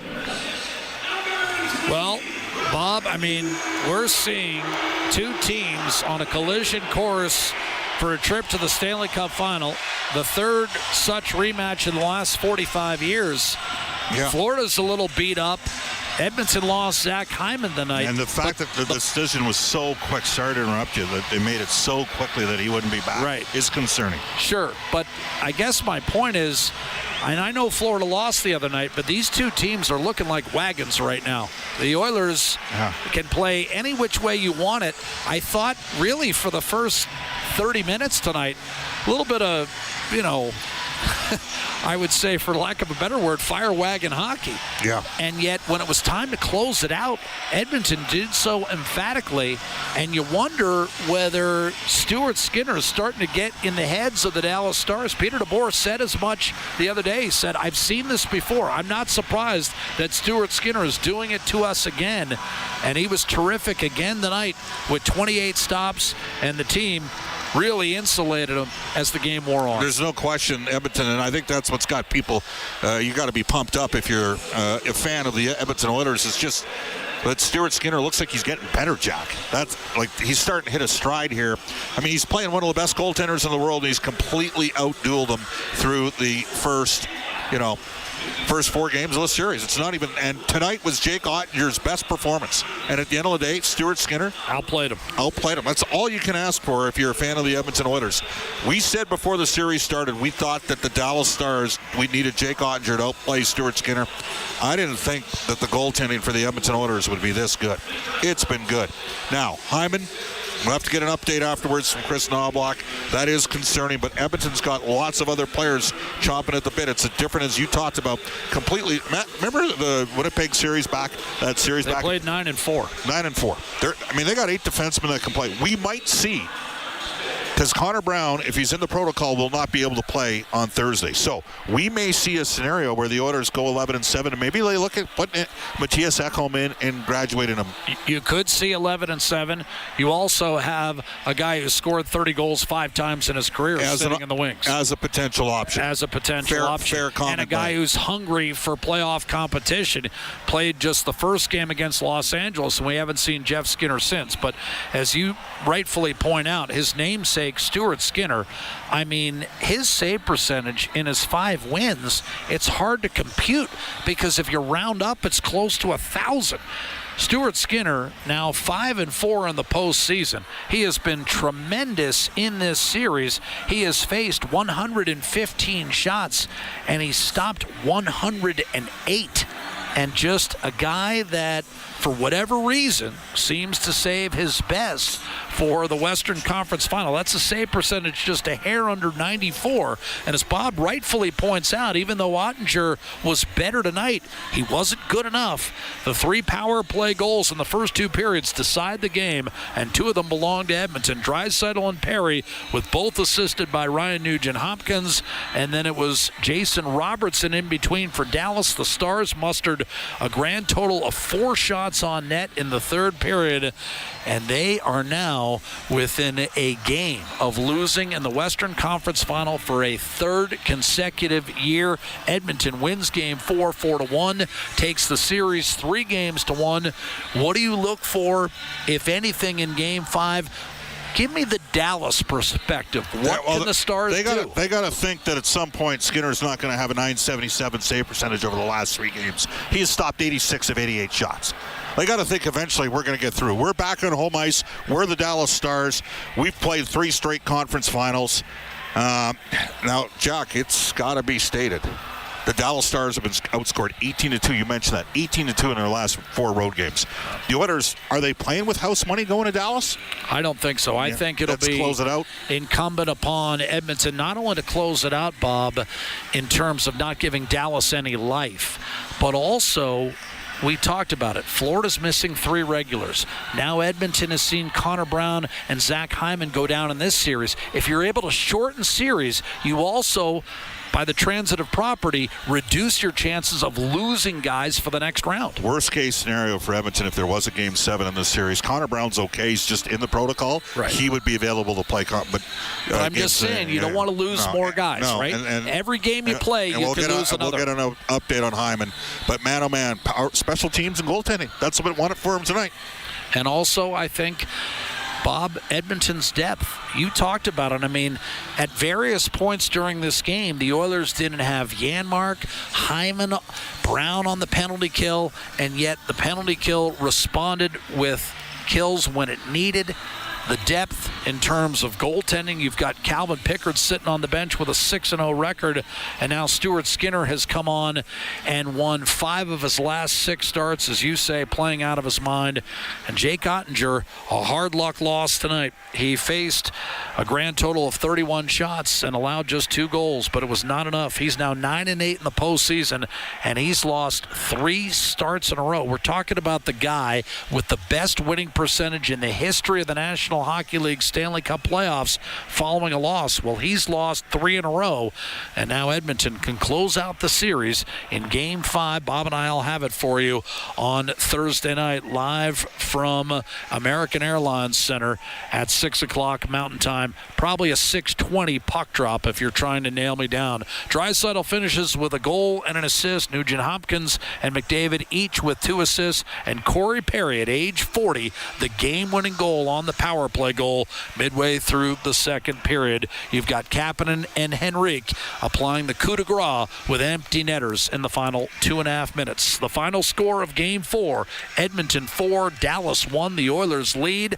the best of 7 Western Conference Final 3-1. Game 5 is an elimination game, and Edmonton in those games a 9-2 record. When they've got a chance to put you away, they usually do.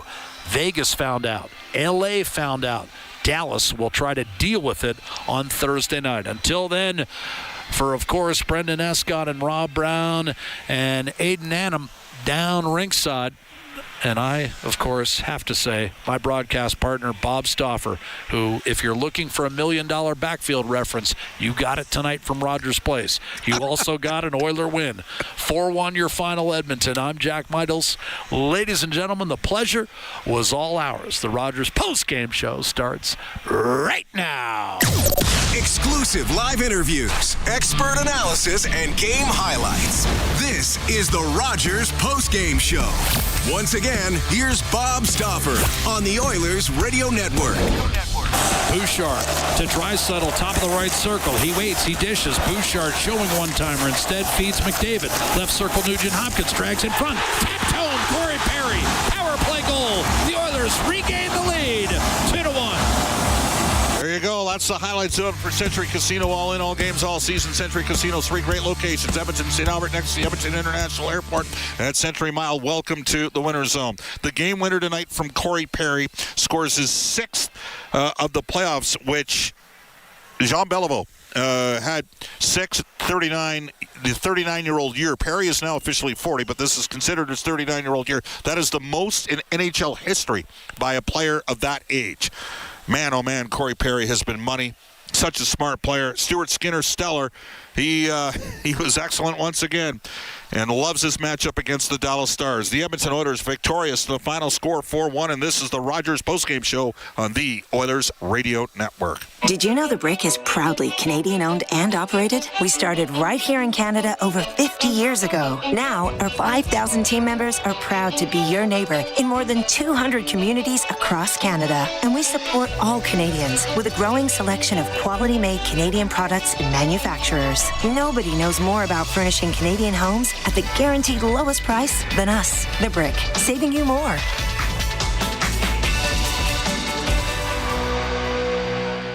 Legacy Heating and Cooling jingle auditions take one for Ryan Nugent-Hopkins and Zach Hyman. Are you ready, guys? We were born ready. Heck yes, Nuge. Drop the beat. Call Legacy. Call Legacy. We freaking killed it, Nuge. That's what I'm talking about, Zachary Martin Hyman. Nice guys. We're going to sell a lot of air conditioners. Hey, doesn't Legacy offer no payments and no interest for a year on those? Yeah, well, thanks for the assist on the copy points there, Nuge. It's just what I do. Legacy Heating and Cooling. This is the Rogers postgame show on the Oilers Radio Network.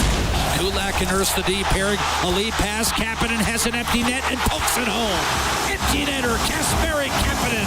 Edmonton extends to a 3-1 lead with 2:27 to play. All right, there you go. That obviously is the insurance goal of the game, brought to you by Alberta Blue Cross. Health, dental, travel. We got the coverage you need. Visit ab.bluecross.ca. Let's bring aboard our Inside the Game analyst, Rob Brown. Rob, your assessment on what we saw tonight. I thought I saw 2 good teams have a very good hockey game. I think both goaltenders were exceptional. The specialty teams for the Edmonton Oilers, again, just difference makers. Anytime that you need a big goal from the Oilers power play, it seemed last few seasons for the Oilers, is when they have a lead in the third period, they're professional, they're mature.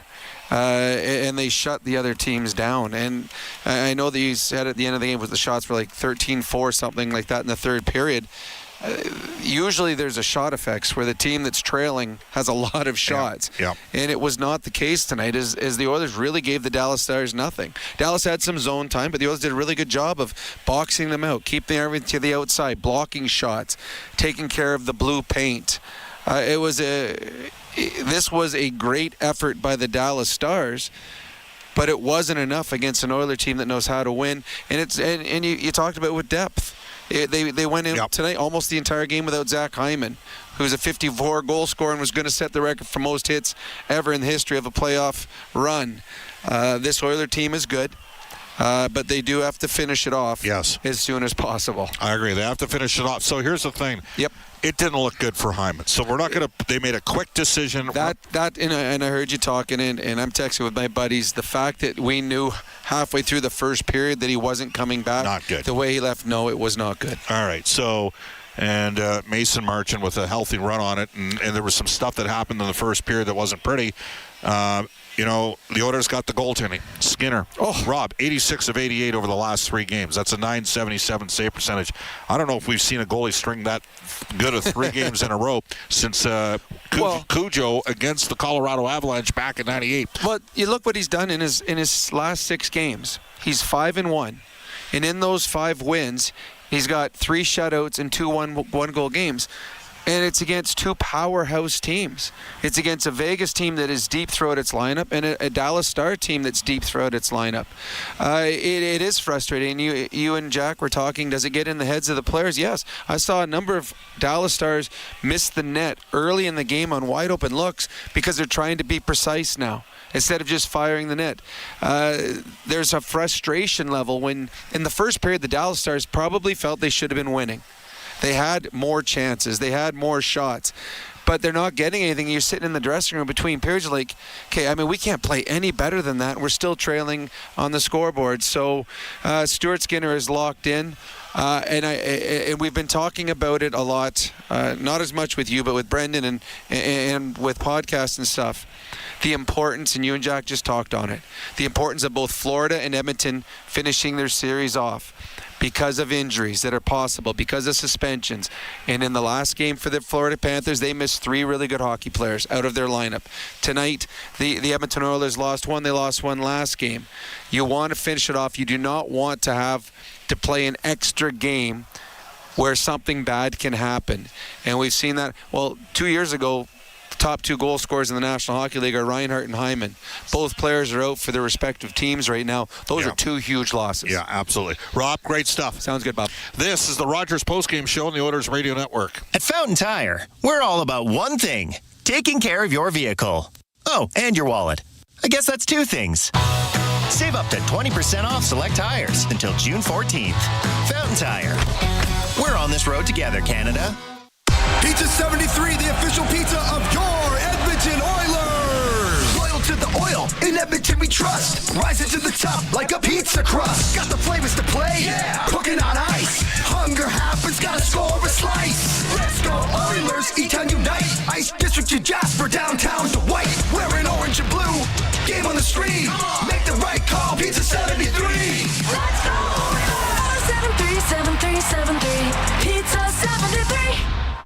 Proudly headquartered in oil country, Capital Power is delivering reliable and affordable power today while building clean power systems for tomorrow, creating the balanced energy solutions communities across Alberta and North America can depend on. Visit capitalpower.com to learn how they are powering change by changing power. Be part of their energy and join Capital Power as we all cheer on our Edmonton Oilers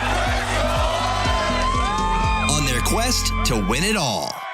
At Fountain Tire, we're all about one thing: taking care of your vehicle. Oh, and your wallet. I guess that's 2 things. Save up to 20% off select tires until June 14th. Fountain Tire. We're on this road together, Canada. You're tuned in to the Rogers postgame show on the official voice of the Edmonton Oilers, 880 CHAD, and on the Oilers Radio Network. Who, curiously enough, has just 1 power play goal in this postseason. Uses a pick from Corey Perry to Nugent Hopkins. One-timer to score! Leon Draisaitl, power play goal! Edmonton takes a 1-0 lead in Game 4.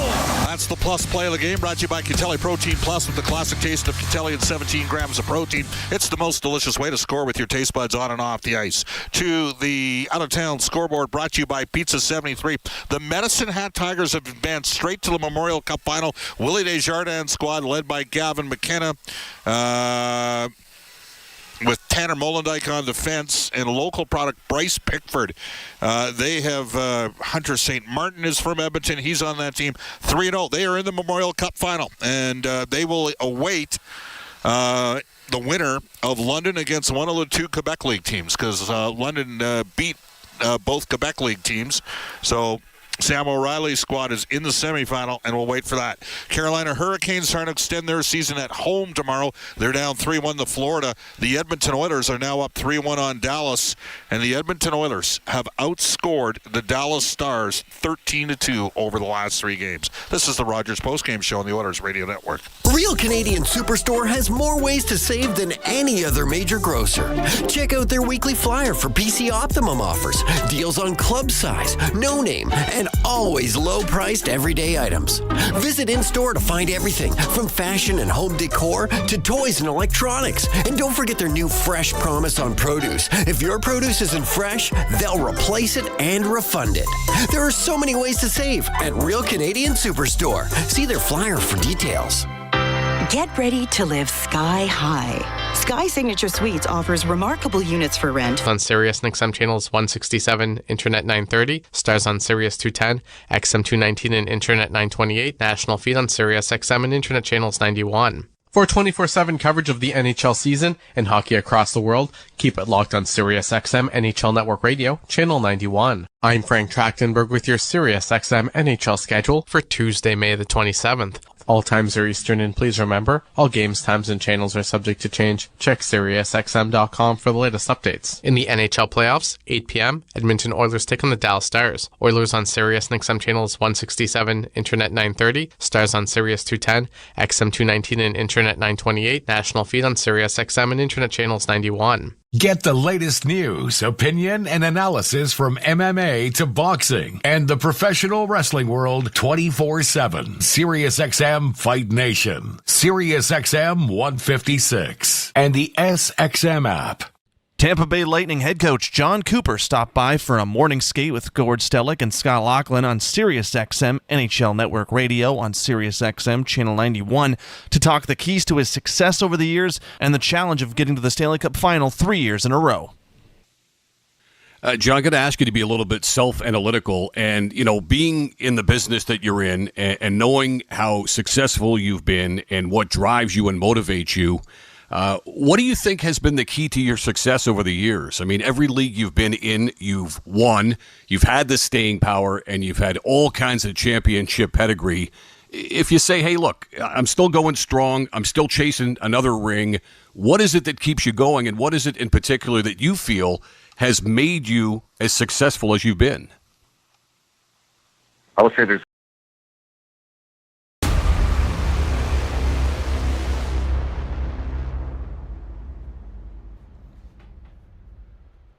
Hey, sports fans, look at what came in the mail. Our Silver Creator Award, our plaque is finally here. Isn't it beautiful? Wow, I love it. Thank you so much for helping us create this amazing sports community here on YouTube, where we bring sports fans together from all over the world. And we're live for every single Toronto sports game, the Blue Jays, the Leafs, the Raptors, the Argos, TFC, and a whole lot more. And we appreciate you being here, chatting it up, keeping it classy, and making this place what it is.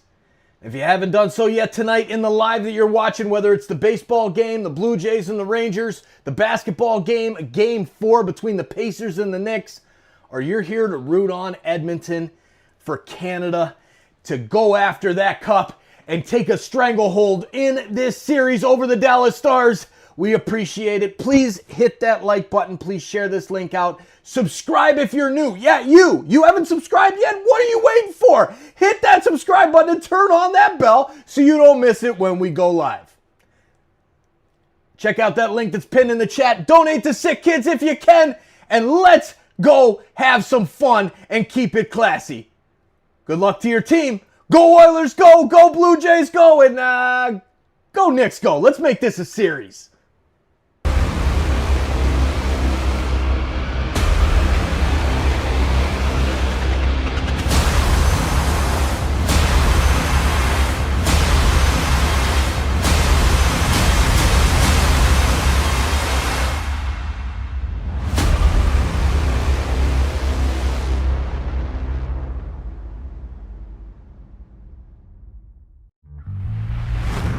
To every child and family who've needed us since 1875, and all who support us, our hospital needs no introduction. But just in case, it's SickKids. And it's our 150th birthday. Our mission has always been healthier children, a better world. The first children's hospital in Canada, SickKids. Pasteurizing milk to prevent disease 30 years before it was mandatory. The heart-lung machine that transformed open heart surgery. A pediatric kidney transplant in 1969. SickKids. SickKids. And SickKids. We discovered the gene for cystic fibrosis so patients live longer lives. And we just created the world's first Atlas of Cancer using machine learning to analyze 13,000 variations. Today, the hospital sees over 130,000 patients a year. We're a research powerhouse, a training magnet, attracting nearly 600 clinical and research fellows from around the globe every year. And we're the #1 publicly funded children's hospital in the world. We're celebrating 150 years of excellence, driven by philanthropy.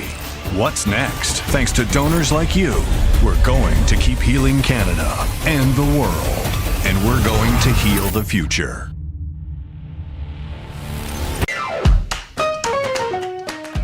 you, thank you, thank you. Thank you so much. Thank you. Thank you. Thank you from the bottom of my heart. I want to thank you. Thank you for supporting SickKids. Thank you for helping us save kids' lives. Thank you. Thank you so much. Thank you for being... Thank you.